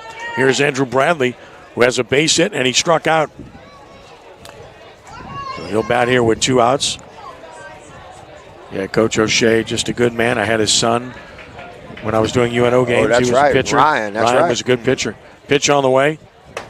That misses high for ball 1. Ryan used to take BP with the varsity players when he was about 5, when he used to run around his stadium years and years ago. And his wife, who was with him when he passed away, Tammy, and friends with her too. It's just good people, and yes, Pat's legacy is alive and well here with that dugout named after him. Here's the 1-0 pitch. That's a strike call. Good breaking ball from Oob, and it's 1-1. Kenny, we taught side by side our first years here in 1977, social studies teachers. Have been friends for a long time. 1-1. Swing and a miss. Got the fastball by Bradley. Now it's 1-2. Oob's battled. I mean, he's pitched out of some jams in this game. He's trying to do it again and keep his team in the lead. Bradley's trying to change it for the Tigers. Good stuff. Good game again. 1-2 the count with 2 outs. Here's the pitch on the way. And a swing and a looper to center. That's going to drop for a base hit. Runner's going to round third. They're going to send him to the plate. Here's the throw. He is safe. This game is tied. It's an RBI single by Bradley. And on the second base on the throw goes Bradley. And we're starting over again at 3-3 as Andrew Bradley comes through with the big 2-out RBI single and takes second, which is really important because now he's the go-ahead run in scoring position. Bradley comes through in a big way with his second hit of the game. And now here's Chauvin, who's had a double, and he's flying to right, so he's made good contact. Base hit would give the Tigers their first lead. Swinging a foul out of play. It's 0-1. And again, Holy Cross, much credit, battling back from a 3-0 deficit, just like Shaw battled back from a 2-0 deficit in game 1. Yes. 2 evenly matched teams, and that is so obvious watching them play. No balls and a strike, and breaking ball dips down and away. Thought he had a chance to get an out call right there if the catcher had onto the ball. It was going to be very close. Yeah, the throw kind of tailed up the line. Yeah, took him up Had the it line been a little bit more toward the plate, I think he's got a better chance. It would have been a bang-bang play to catch it and tag him. Tough chance on that throw that was tailing. That's high. So it's 2 balls and a strike. Yeah, and with 2 outs, that's good coaching by Ryan Conley to send a runner. You know, if there's 1 out, you might not send him there. But with 2 outs, you take that chance, and it paid off. 2-1 the count. Stretch. Check of the runner and the pitch on the way. That's a strike, and it's 2-2. To Chauvin, driven in 4. Kenny, one of your favorite guys, or one of my favorite players was there last night as well. Kendall Bussey. The bus, man. The bus, yeah. Big, strong guy. He looked like he was like 7 feet tall. And ran fast, when he played here, yep. 2-2 the count. Here it comes, and ball 3. Yeah, I remember Kendall and Inurel playing together. That was pretty special. Murray White and Ike Wilson all in the same backfield. Had four running backs for 2 spots. What a nice problem to have. How about that problem to have? With Vance Joseph at quarterback. Payoff pitch. Ground ball left side. Third baseman can't get it. Shortstop can't get it. Base hit. RBI. Tigers have taken a 4-3 lead. Blake Chauvin singles through the left side, and the Tigers have taken the lead. Now, this is all happening with 2 outs, too, Hank. Yes, got the lead runner on and got 2 outs, and then this happened with 2 outs. And the Tigers have really gotten up off the mat to take a 4-3 lead here. That ball had eyes, went right in between both of them. Great effort by both kids, third and shortstop. Runner at first, 2 outs. Tigers, big rally here. And now, Salta Famaggio, who's flat out struck out.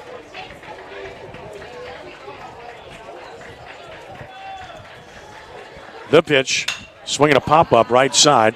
First baseman, second baseman, who wants it?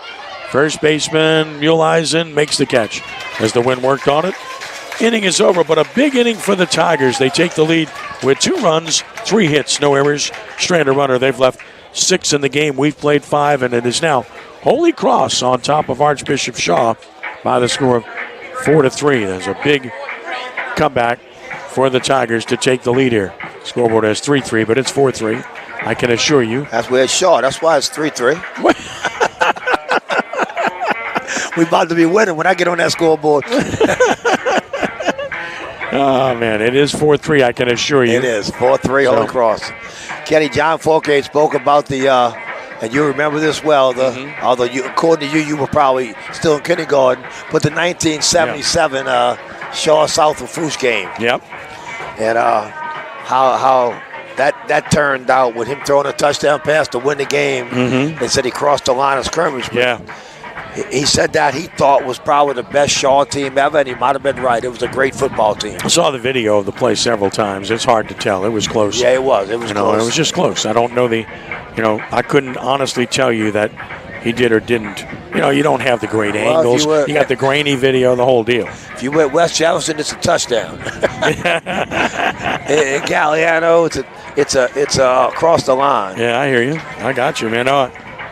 It was. Look, it was great game. I mean, they beat Bonneville the same way, very similar. I remember going down and watching that game. Yes. And of course, the 2 great players in the South of Foosh team, Bobby Abe and Ed Ogeron. Yeah. Well, I mean, people didn't even much know who they were at the time, but everybody knew who John was. Yeah, Bobby. And everybody knew particularly. Wow, nobody knew who he was. And everybody knew who Tommy Wilcox was at Bonneville. Great player. Under a great coach in Willie Hoff. Went on to a great career at Alabama. That is correct.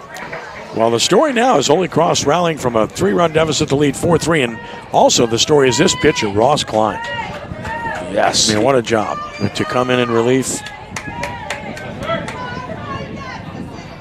Ready to go here. First pitch rolled right side. And the play will be made unassisted for out number 1. That's Sirkovich now pitching. So Sirkovich gets the out for Sirkovich. So it's out number 1.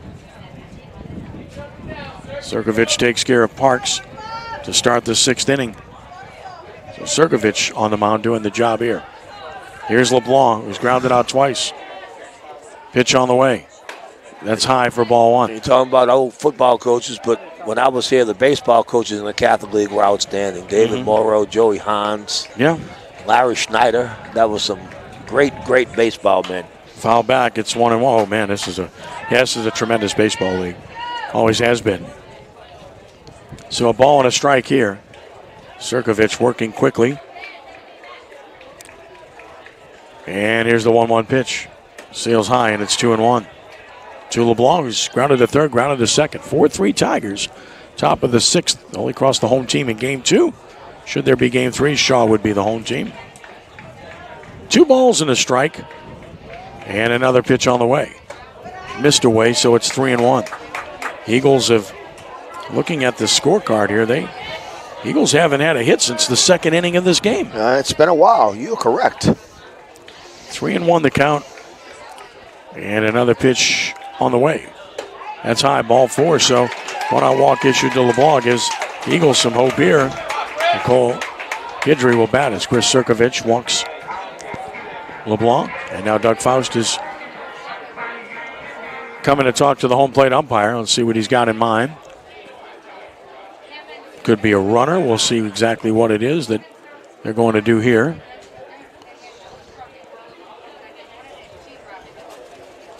Here, Kenny, sitting where we are looking out, that AOL was not there when I was here. No doubt. Beautiful school. Yeah, it really is. Had a nice softball season, I was told, as well. Got in the playoffs. Did a great job.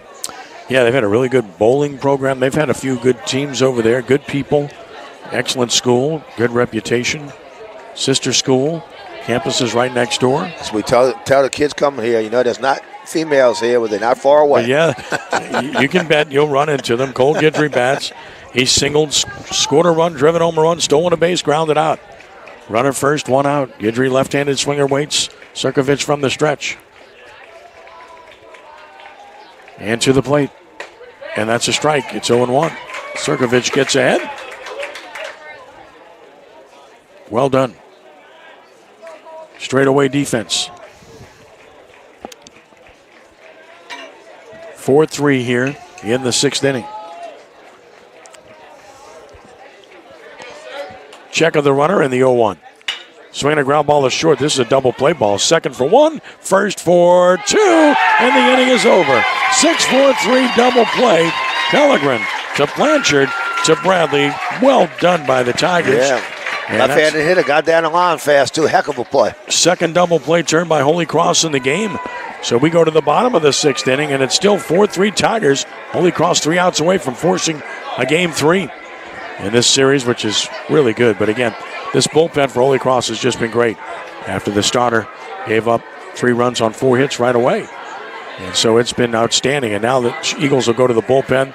It's going to be Muhleisen going to the mound for Shaw. So Logan Muhleisen will come in to pitch for Shaw as they make change. Oob is done after 5 innings pitched here, and he allowed 5 hits and 4 runs to the Tigers.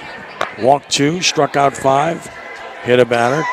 Could lose, cannot win, and Muhleisen comes on for the Shaw Eagles here in the 6th. Logan Muhleisen, 7 appearances, and 2 of those have been starts. He's got a 1-3 record, but a very good 1.89 earned run average with 1 save.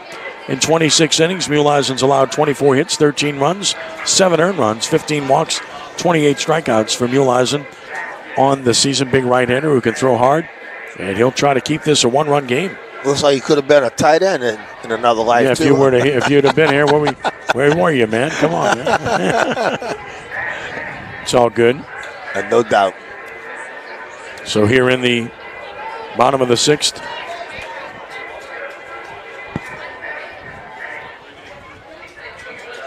Tigers to the plate with Chris Sirkovich. Now the pitcher has walked and popped out. First pitch on the way. Missing down and out for ball 1. So 1-0 the count. Now playing first base for the Eagles is Clarks. That's a strike, and it's 1-1 from Muhleisen. So Julian Clarks at first. 1-1 missing away. So it's 2 balls and a strike. Ulizen will kick around at the dirt in front of the mound. Congratulations to John Curtis Christian. They just won the Division I state softball championship as they defeated St. Joseph's Academy 4-1 as they defended their state title. And a great softball program there. Foul back, it's 2-2. One girls basketball as well, huh? Tremendous program over there. They're fantastic. Really are. Now the 2-2 pitch. Foul out of play by Sirkovich. I sat with JT at the district trap meet. We visited for a long time. Hadn't had a chance to talk to him for that length in a long time. I really enjoyed that conversation. Speaking of legendary coaches. Oh, there's a strike called, or was it? Oh, my goodness. Called a ball. Look at Ulizen. He walked to the side of the mound thinking for sure he had strike 3, but it's called a ball, and it's full 3-2. That pitch, wow, split the heart of the plate. I guess the only question was it high or not? Yeah. Now the payoff pitch, and a fly ball right side. Long run right fielder toward the line. Winlow, look out. And that's not going to be in play.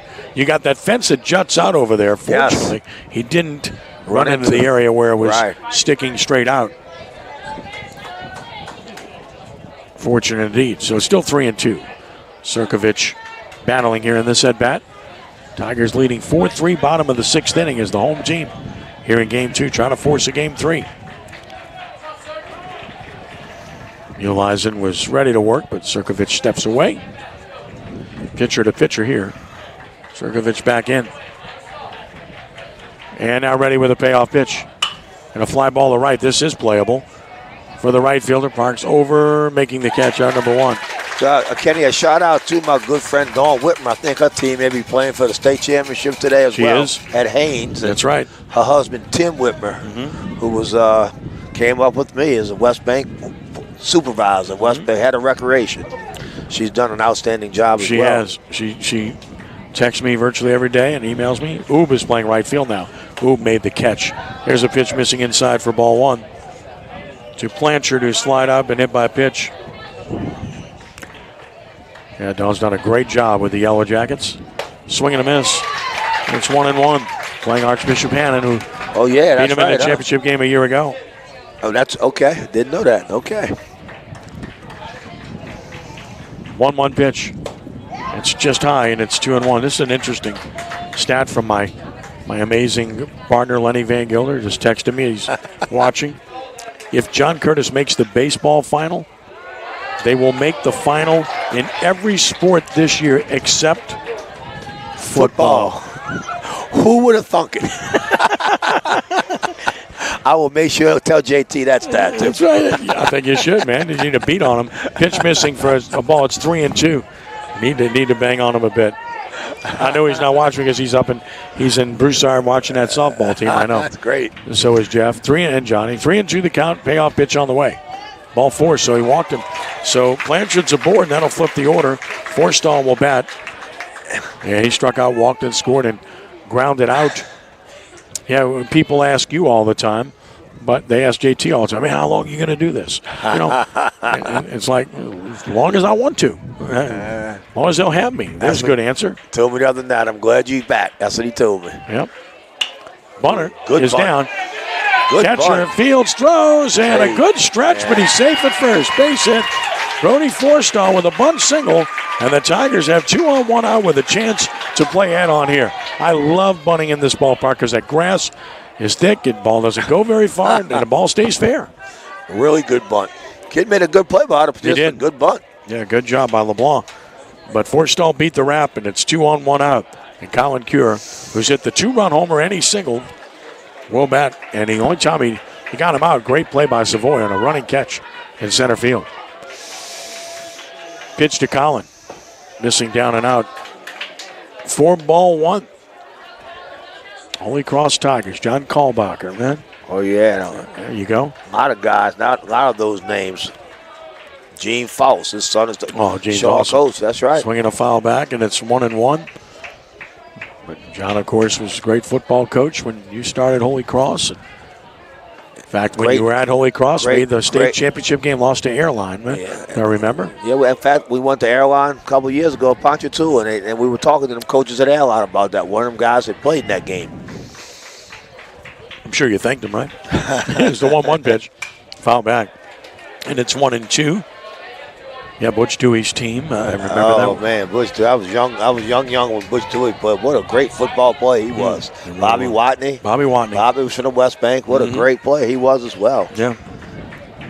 Great history. And, of course, Catholic League was out. They were all Tarzetti and Jesuit. Yeah. Aloysius and the whole crew. Of course, Callbacker and Tarzetti related. That's right. Fake a move to second. Can't mention the Catholic League without mentioning our dearly departed friend, too, Henry Rando. Yep. How's it going, Coach? How you doing today? There's a swing and a miss. Breaking ball struck him out swinging. And that's the second out of the inning. And then Dominic Pellegrin will bat. He singled and popped out twice. Yeah, I got Henry involved in broadcasting. Henry used to say, just Joe Burkell will make that tackle. Darryl Burkell was a great linebacker. He was a great linebacker. Runner goes from second, pitches a ball. The throw down, he is safe at third. Double steal for the Tigers, and now they get two runners in the scoring position as Blanchard and Forstall execute the double steal. Very aggressive, and it pays off here, and it could pay off even bigger. Wow. Base hit could really open this game up. Yes. Pitch missing away, 2-0 to Pellegrin. Tigers by one here in the bottom of the sixth, scheduled for 7. And a swinging a ball hit in the air to left, should be handled. Yeah. Left fielder in, there to make the catch. His Guidry threat ends with no runs and a hit. 2 men stranded. Holy Cross has left 6 now in the game, and Shaw's last chance coming. It's 4-3 Tigers on top, and we want to thank our friends as today's coverage on Crescent City Sports is brought to you by Ochsner Sports Medicine Institute. Get the same sports medicine care and the pros receive with minimally invasive treatments and quicker recovery times. Visit oxnard.org/sportsmed to learn more or schedule an appointment near you. All right, last chance coming for the Eagles. It's 4-3. Holy Cross on top. Shaw will have the 4, 5, and 6. Let's see, not 4, 1, 2, and 3 hitters. Top of the order up. Bolden, LaCava, Muleisen. So they got the right guys up. Sirkovich trying to nail this down for the Tigers. As he's back out there. Again, Shaw has been shut down by this bullpen of Holy Cross. Eagles with no hits since the second inning of this game. Had 3 runs on 4 hits in the first 2 innings. And have not managed a hit since. So now tell me, Kenny, the winner here plays the winner of the series Catholic. Here. We'll play Catholic. Okay. All right. The number 1 seed Catholic, they'll play at Grizzly Field in Baton Rouge. Imagine that, Catholic being the number 1 seed in something. Yeah, well, Brad Bass is my friend. I was needling him at the game we did Thursday night, the head coach there. Okay. He actually snuck out here the other night, but he watches us all the time with these games, and I'll bet he's watching right now. Gotcha. So, he'll text me if he is, I promise you. But they've got a great program, consistently good. That's a tough place to win at Grizzly Field in Baton Rouge. Done a few games there and covered several games. And again, as we talked about the other night, it's a program. It's not a team, it's a program. They're consistently good. They're kind of like that in everything, especially football. Sure. Wrestling, soccer. They just won the tennis state championship, Catholic, in Division I. Swimming, golf. Got it going on. Here's Cameron Bolden. He's walked twice, stolen a base, scored a run. He's 0 for 1. Trying to get something started for the Eagles in the top of the 7th inning. 4-3 Tigers. Pitch on the way. Swinging a hard hit ball, a second. 1 hop. Easy chance, Blanchard, and 1 out. Tigers are 2 outs away from a big win. Here's Jace LaCava, who singled in 3 trips.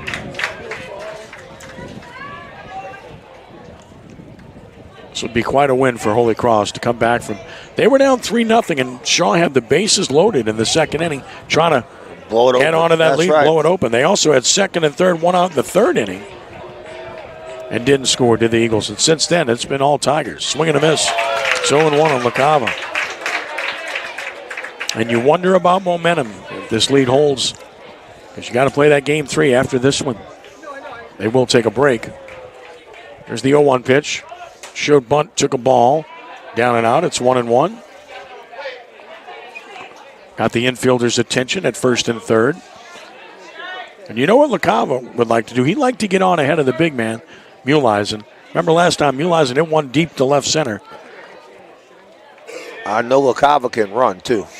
I do know that. He's a good athlete. I've done several of his football games for Archbishop Shaw. 1-1 the count.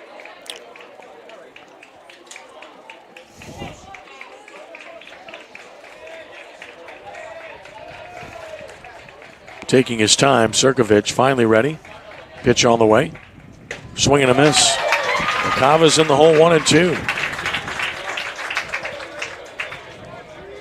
Good crowd here at Winterscheid this afternoon on a really nice afternoon. 1 ball, 2 strikes. And the next pitch on the way, and it's high. 2-2. We were blessed at Crescent City Sports to do the very first game played at the football stadium here. Live on Crescent City Sports. I remember listening to you, yes. Archbishop Shaw defeated Vanderbilt Catholic on that day. It's a good day for this school, this campus. Everyone involved. 2-2 pitch.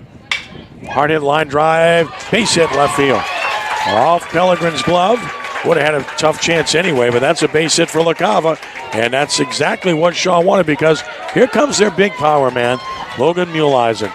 You know what he's capable of doing here. Yes. Hit one out deep to left center for an out back in the 4th. He's grounded to 3rd and walked. Trying to help himself now as the pitcher for the Eagles. That's the 5th hit for Shaw. And there is your first hit for the Eagles since the 2nd inning. 2nd inning, huh? 2nd inning of the game for Jace. He can run. Keep an eye on him at first. Stretch pitch, not going, and a swing and a miss and a ball down. It's 0-1 to Muleisen. You don't want to take the bat out of Muleisen's hand. That's why you wouldn't run necessarily here, but LaCava can run. 18 steals on the year in 20 attempts. With a lead. Not going. Swinging a base hit left field. Muleisen delivers a single, and here come the Eagles with 2 on, 1 out. And now another good hitter in Leo Kerner to the plate. Well, he stayed down. First pitch to him was down. He swung and missed it. That time, he just kept his head down and got the bat head down to that ball. And now we'll get a runner at first base for the Eagles as well, because that's the potential go-ahead run. Carson Dalton is going to run at first. So Dalton runs at first base for Shaw for Muleisen. His dad played tight, was an all-metro tight end for me back in the early 90s, Dalton. John Dalton. Heck of a player. Dalton runs at first. Runner at second, LaCava. The batter is Leo Kerner. He singled home a run. He's 1 for 3. Up there in a big situation. Tigers have turned 2 double plays. They get one more here, and the game's over. Yep. Kerner has other thoughts. Sirkovich stretches. And pitches. And a strike call. Good breaking ball to get ahead of Kerner. Second baseman cheating up the middle a little bit, so there's a lot of hitting room through the right side. Now he moves back over a bit. Shortstop trying to jockey with him now. And second, Kerner steps out. Leo had a big RBI double in the 6th inning in Game 1 of this series when Shaw rallied to win that game 3-2. This one's 4-3. Similar game. 0-1 the count. Pitch on the way. And that's a wild pitch. And now the runners advance to second and third. What a development here. Now a base hit could put the Eagles on top. Yep. As Sirkovich uncorks a wild pitch, it's LaCava to third. Dalton to second. Good hitter at the plate. And look at the Tigers. It looks like they're moving the infield in. That's interesting because that creates a lot of hitting room for Kerner. That's an interesting decision. Now the shortstop's backing up, so there you go. They changed it. Yeah, they're gonna stay back up the middle and play into the corners. So yeah, that's the right play. Kerner bats from the stretch. Sirkovich, game on the line, 1-1, and that missed away. 2-1. Kerner taking that breaking ball, laid off.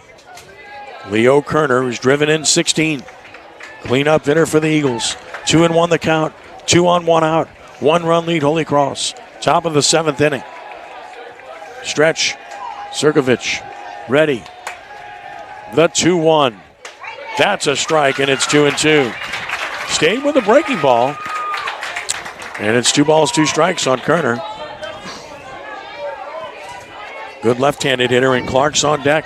Shaw has the men up they want in this inning. Can they produce? 2-2 the count. From the stretch once more, Sirkovich. And the pitch to Kerner. Swing and a line drive, base hit, right center field. 1 run is home. Second runner's going to be stopped at third. This game is tied. Kerner going for second. Here's no throw, and he's safe at second base. Big hit by Kerner. Outstanding base running by Kerner. This game is tied. This is good stuff, Hank. Great. What a good ball game. Man. Oh, you talk about coming through. Leo Kerner with his second RBI single of the game. And now the Eagles have the go-ahead run at third with only 1 out. And a good hitter to the plate. Now, if I am Ryan Kemblade, I got to think about walking Julian Clark's here. He's a good left-handed hitter. Get out at every base, huh? Create out at every base, yes. Yeah, and he's a good left-handed hitter. And now we're going to get a pitching change, it appears. So the Tigers have no tomorrow. They have got to win this game, so they're going to go once more to the bullpen here, and Holy Cross will come into the game with, it looks like, Tyler Clark, who's coming on for Holy Cross. So Clark will become the 4th pitcher of the game. I'll tell you all about Tyler Clark here in a moment. This game's tied 4-4 in the 7th inning. Clark, 15 appearances, 13 out of the bullpen. He has a record of 1-2, an earned run average of 6.30. 20 innings pitched, 20 hits allowed, 20 runs, 18 earned. He's walked 26. That's been a problem. 16 strikeouts. So the control is the issue for Tyler Clark, who comes in here in a very tight spot for the Tigers. He's a junior, 5'8", 155. And the left-hander Julian Clark's waiting to face him here with the game on the line, tied at 4 in the top of the 7th inning. And we'll see what Julian can produce. Julian, a junior, and he came into this game hitting .382. He is a good hitter. He was outstanding in game 1 of this series when he had a double and a single. He's in a tough spot. Yeah, it's tough to come in as a reliever in this situation because the first thing you can't do is throw a wild pitch. That's right. You know, and that runner at third. Game, season, everything hangs in the balance. Yeah. Yep. You know, it's top of the 7th. Shaw's the visiting team. Holy Cross hasn't had bat to come. Does have a bat, that's right. The question is, what will the score be? It's even right now. We shall see. With second and third, 1 out. Then they're going to put him on? I would. I mean, it's easy for me to say. Ryan Kamlay knows his team better than any of us, and if he trusts his pitcher to throw strikes, I think I put him on. This guy's a good left-handed hitter. Left-handed hitter. That's what they told me about him. He's the top left-handed hitter. He's the top hitter on the team at .382 coming in. He's got a couple of home runs. Look, I think they're putting him on. Yeah, I mean, that's the right move to make, Hank. So Clark's will be passed, and that'll load him up, and that sets up a force at any base and sets up a double play possibility. So guess what? It's Justin Oob, who started this game on the mound, who's going to have the opportunity here. He's walked twice, scored a run, and he's bounced out to the catcher. Now they in, Kenny. Now the infield's in. With the bases loaded, they're not going to be a double play depth up the middle. So that's a decision they've made. Yes. In at all 4 spots. Looks like Clark's going to work from the full windup here. He will. That gives the runners a big jump.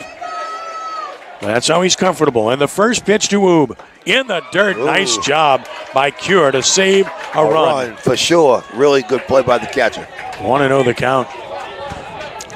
Colin Cure, who had the big home run earlier, makes a big play there behind the plate. Oob's driven in 6. He waits. Here's the pitch. Swing and a miss. Fastball by him. And it's 1-1. If you're Doug Faust, you're saying, I just want contact here in some fashion. If you're Ryan Kamlin, you're saying, that's exactly what I don't want. Strike him out. 1-1 the count. 1 out, bases loaded. And the next pitch on the way. High. And it's 2 balls and a strike. Tense here. Yes. Yes. 2-1 the count. Time call by Oob. Steps out. Collects himself. Back in. And here's the 2-1. Swinging a fly ball to center. should be deep enough. Forstall for the catch. Runner tags at third. Here's the throw to the plate. Safe. And the Shaw Eagles have taken a 5-4 lead as Oob delivers the go-ahead run with the sacrifice fly. Did his job for sure. Yes. Good contact. 5-4 lead for Shaw. Got out there pretty far, yes. And now Doug Faust goes to talk to the home plate umpire because looks like he may send up a pinch hitter here. And he will. It's going to be Wyatt Mark, the game one hero. Yes. He's going to bat. The senior is going to come on to bat for Parks here. Wyatt Mark had a game-winning walk-off RBI pinch hit double in game one to win it 3-2. And his grandfather, Willie Mark, was inducted into the Shaw Hall of Fame last night. I think he was way more excited about his grandson's game-winning hit. Yeah, what an appropriate time for that. And here's Mark with an opportunity to add to this lead for the Eagles, the senior. Runner at second, Kerner. Clark's at first. Brad Bass just texted me. He's here at the game again. So I told you they'd be paying attention. Runners first and second, 2 outs. And that hit him. So the bases are loaded with 2 outs. As that pitch ran in on him. And that's two. They hit batsman the first to go along with the intentional pass just a moment ago, and then the sac fly. So now with 2 outs and the bases loaded, this is a big batter in this game for both teams. As Justin LeBlanc comes to the plate, he's grounded out twice and walked for the Tigers. A 1-run deficit, you can overcome that. Yeah, not insurmountable. 1 run. You're right. Anything more than that, it changes the dynamic dramatically. Well, here's LeBlanc. From the windup, the pitch on the way, and he hit him. And it's a 6-4 Shaw lead as LeBlanc gets the RBI. He'll gladly take that one for the team. And a 6-4 lead as Kerner scores. Runners advance. A very unusual turn of events. Like getting 2 straight hit batsmen. Yeah, I mean, there was no tomorrow for the Tigers. They go to the bullpen. They've had to use 4 pitchers. And unfortunately, they've struggled here lately on the mound. This is a young team with a really good future at Holy Cross. Doug Faust is making another move. Looks like he's going to have a runner at first here. Doug's coaching this one for all he's worth. I mean, making every change imaginable, and they'll get a runner at first base for the Eagles. Looks like Jacob Pereira. We'll double-check that. A lot of Pereiras from Marrero. That is Jacob Pereira? Yes. Yeah, so that's what you'll be doing here when you're here full-time is walking around asking people, all right, who are you related to? I already started doing that. Figure that. Here's Cole Guidry has a base in RBI. He's 1 for 3. Already a 2-run lead, and Guidry took it away for ball 1. It's add-on right now for Shaw. You try to get as many as you can to make it easier for Muleisen in the bottom of the inning. Bases loaded, 2 outs, 6-4 Eagles on top of the 7th, and the 1-0. And a chopper up the middle is short. Shortstop will step on the bag. Inning is over. So the Eagles have the inning they needed here in the 7th. Shaw rallies with 3 runs here in the top of the 7th inning, and they do it on 3 hits. No errors in strand 3. Eagles have left 9. Bottom of the 7th coming. Last chance for the Tigers. Eagles lead it 6-4. Boy, the Eagles came through in the clutch there, Hank. I mean, remember, they had the first out, nobody on.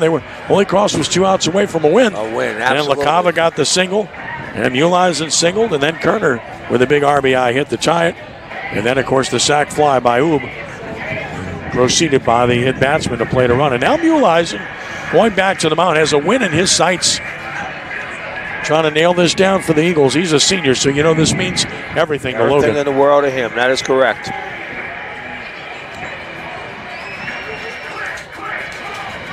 6-4 Shaw going to the bottom of the 7th. It's a good environment here, isn't it? Oh, it's great. Baseball environment. Great place to watch a game. Yeah, it's a really nice facility. Love coming here. 3rd time this year, and always treated great. It's a pleasure.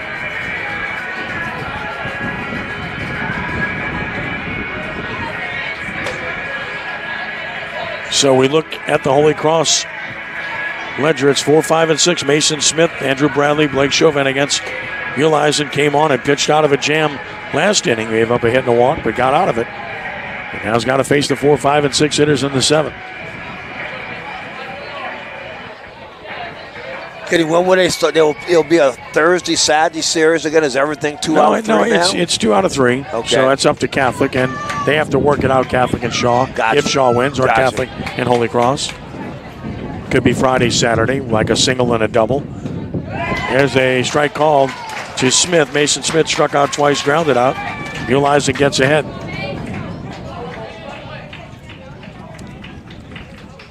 Missing away, 1-1.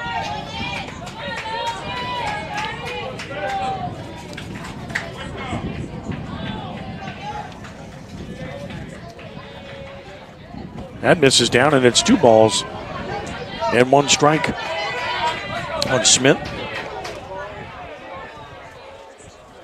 Muleisen stepped away. That's smart. Trying to collect himself. Refocus. Here's the 2-1 pitch. Swing and a miss. 2-2. So important to get that leadoff man anytime, but especially after your team just put you on top. 2-2 the count. Smith waiting. And the 2-2 from Muleisen, and swinging a foul. Out of play. Kids will run that one down. That goes over by Joe Zimmerman. So somebody will run it down. 2-2 the count. Go get you a ball. Go have some fun. Here it comes. And he went around on a breaking ball, struck him out. 1 out here in the 7th. Big strikeout for Muleisen. Eagles are 2 outs away. And here's Andrew Bradley. Bradley has 2 singles in the game. He's driven home a run, scored a run. Remember, he had the big hit in the 5th inning for the Tigers, which tied the game at the time.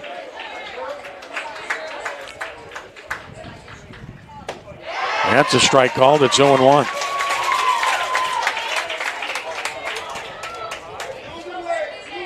Bradley, right-handed hitter. And he took it inside.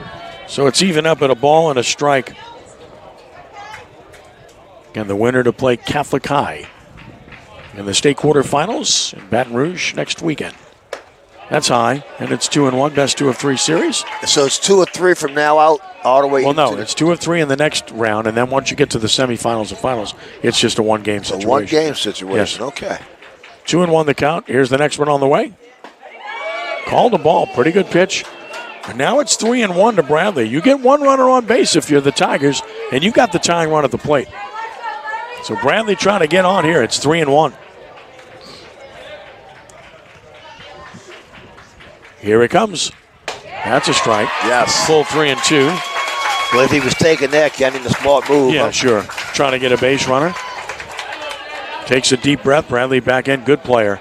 Good two-way player for Holy Cross. Here comes the payoff pitch. That's ball 4. So there's the walk that the Tigers needed. Base runner aboard, tying run of the plate. Blake Chauvin. And remember, he drove in the go-ahead run with a base hit in the 5th inning on that ball that just got through the hole. Yes. Left side, and we'll get a courtesy runner at first for the Tigers. That's going to be Jeffrey Lewis running at first. So Jeffrey Lewis to run for Bradley. Imagine if you had the opportunity to do this anytime you wanted. Free substitution all over the place. It's crazy to me. Yes, I don't understand. I'm not a fan. Yeah, I'm not a fan. I say it all the time. Great. I'm happy people get to participate, but that was the intent probably, huh? Participation? I guess. I think it's to relieve pressure from pitchers and catchers, but here's the pitch. Has a pop foul backing out of play. 0-1, you're allowed, certain courtesy runners in a game, and teams wisely use them. Barb has beaten Destrehan 6-0. Barb, the number 1 seed in 5A, wins that series to advance. Now, my school was playing Dutchtown, and they had a big win, Ponchatoula. They did. That's a strike call because Dutchtown's a really good team. Yeah, they go to Dutchtown. They play today. 0-2 the count. Saw Dutchtown earlier this year. Sheck Snyder does a terrific job. No balls and 2 strikes. And the pitch, high and away. In fact, your coach texted me yesterday like, when can I get on Crescent City Sports, because we've done, as you know, Ponchatoula football, Ponchatoula girls basketball, Ponchatoula boys basketball. we've done on Crescent City Sports. We haven't done a baseball game. We're going to work on trying to get that done. And I'm sure you know his son was the quarterback. Oh, I know that. Coach Tribble's son. Yep. Here it comes. That's down and out, 2-2. Did a fantastic job for us this year. Yep, softball team had a good year, and a wonderful cause for a young lady that was stricken, and yes, really good people. 2-2, missing down. So look out here. It's 3-2 to Chauvin, and this becomes more of a hairy situation for Shaw, and a real opportunity for Holy Cross if it can get another base runner on 3-2. Here it is, swinging a fly ball, left side foul, left field a long run toward the line, and no play. So out of play, we'll do it again at 3-2. As the Ponchatoula did a great job this year in baseball. They would probably pick second to last, or third to last, won the district. Coach Tribble did an outstanding job. 3 balls, 2 strikes. Runner leads first. Muleisen with the payoff pitch. Chopper towards second. High hop. The plate is second. Force. Ball's dropped on the transfer, but he's out. Out at second base on the transfer. The right call. He had the ball. He definitely had it for the first out. Second out of the inning. So that's a 4-6 put out.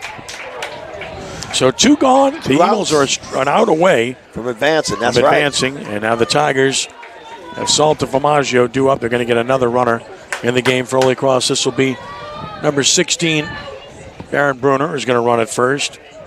So Bruner to run it first. And here is the last chance for the Tigers. Luca Salta Formaggio flied out, popped out, struck out. Came in at 318 on the year.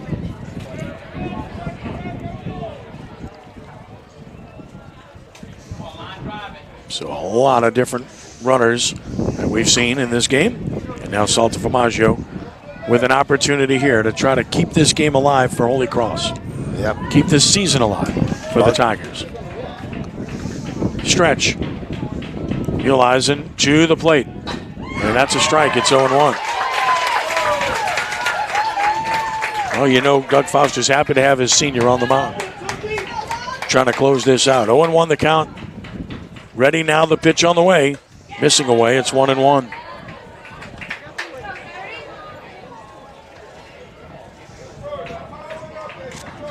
A ball and a strike.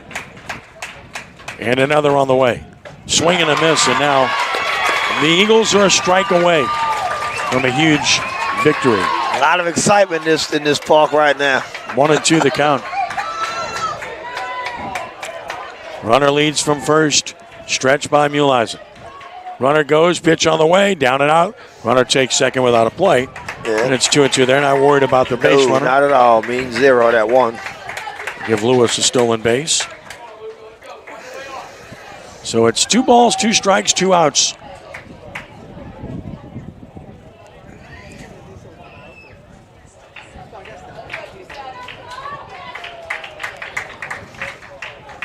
Ready now, the pitch.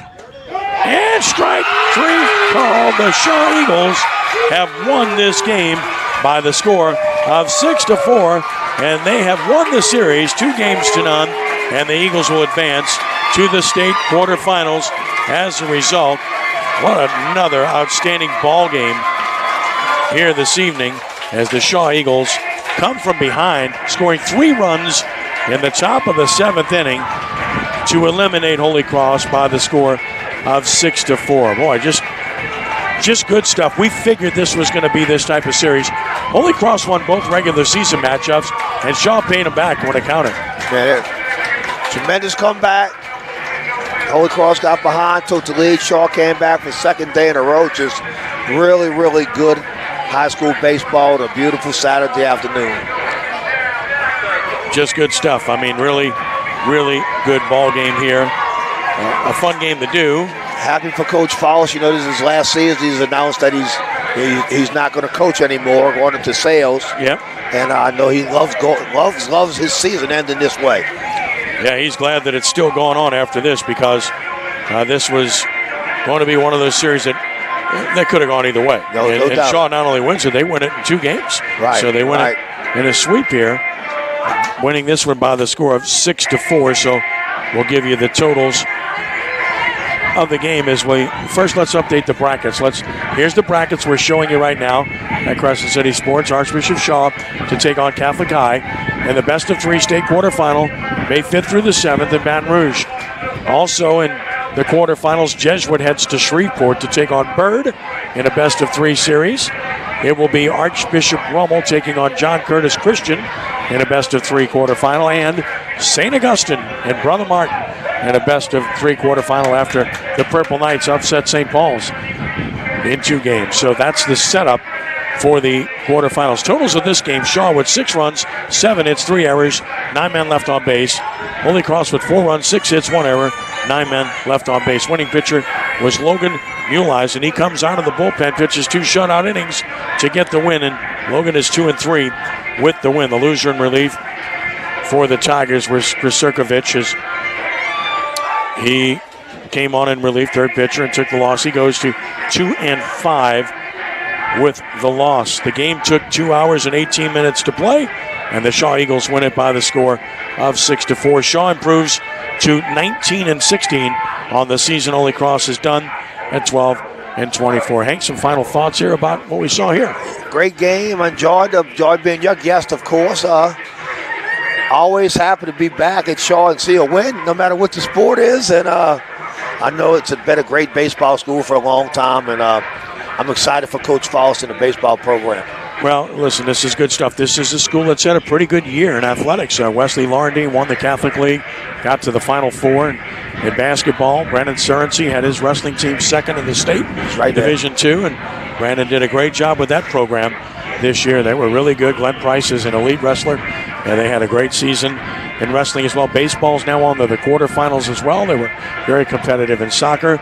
Football's going to get better, or else that guy's got to win, or they're going to fire him after 1 year. That's right. So I got to say, I'll man. be sitting next to you every game next year. And also bowling, because my friend Denise Vidros got her team to the state semifinals as well this year and lost to Catholic. We did that back in Baton Rouge area. So really good sports year for Shaw continues as Eagles get to the quarterfinals against Catholic next weekend. And the Shaw football program is in good hands as they get ready for the fall. You got your schedule finalized, right? Absolutely. Got it finalized. Open with a very, very good St. Charles Catholic team, as you know. And then play defending state champions, play a team from Houston week 2, and then play the Raiders week 3.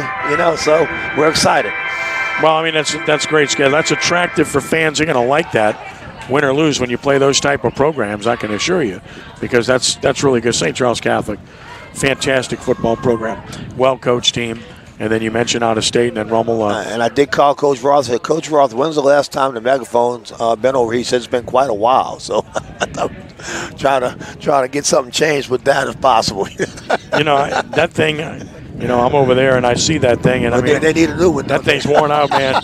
It's tattered like crazy, but it's still there. It means something, but it's really nice to see. Look, that game is special because I love that. No matter who the coach has been, ever since you left there, when those teams gather in the center of the field, and the opposing coach addresses the opposite team, they kneel together, they pray together, they shake each other's hands and walk off after they just beat each other up. That game's what it's all about. That's special. That's fun. Really is, because I love seeing that, because you compete like madmen and you try to beat the stew out of them, and then you understand that they're just like you are, man. It's pretty cool to see all that. Those years ago when I came here, that's the first thing Joe Zimmerman told me was Rummel. We got to beat Rummel. Got to beat Rummel, man. So, well, now you're not in the district anymore, but they're still going to tell you that. We're going to play every year. Because they're frustrated about not having beaten them. It's just the opposite of when you were here. They have this long streak going, and, of course, you didn't have that. They finally got you one there, and you got them right back in the playoffs. That was a heck of a year. Then you decided to skip out, man. You just took off. So what a deal, man. What a deal. But look, my boy Jay is not coaching either, so. Now you ran him out of him. You got him with all that silver hair now, It's a heck of a deal, man. But good family. Great game here today. Great series. Shaw wins it 6-4 over Holy Cross. Win the series 2 games to none. Advance to play Catholic in the round of the quarterfinals. Hank, it's been a pleasure. Thank you so much, my friend. It's been my pleasure, Kenny, and I'm sure I'll be seeing you a bunch down the road. You got it, buddy. Thank you. We want to thank everyone for joining us this afternoon. Crescent City Sports coverage of high school playoff action continues next week. Check our site and social media for latest news. We'll have a bunch of games coming up for you this week, I promise. For Hank Tierney, for Chip Merritt, Matt Merritt, and our entire Crescent City Sports Production team, I'm Ken Trahan saying so long from the West Bank. Once again, our final score, Shaw 6, Holy Cross 4. Thanks for joining us. Be a good sport, and God bless you one and all. Rounding third and heading home. So long.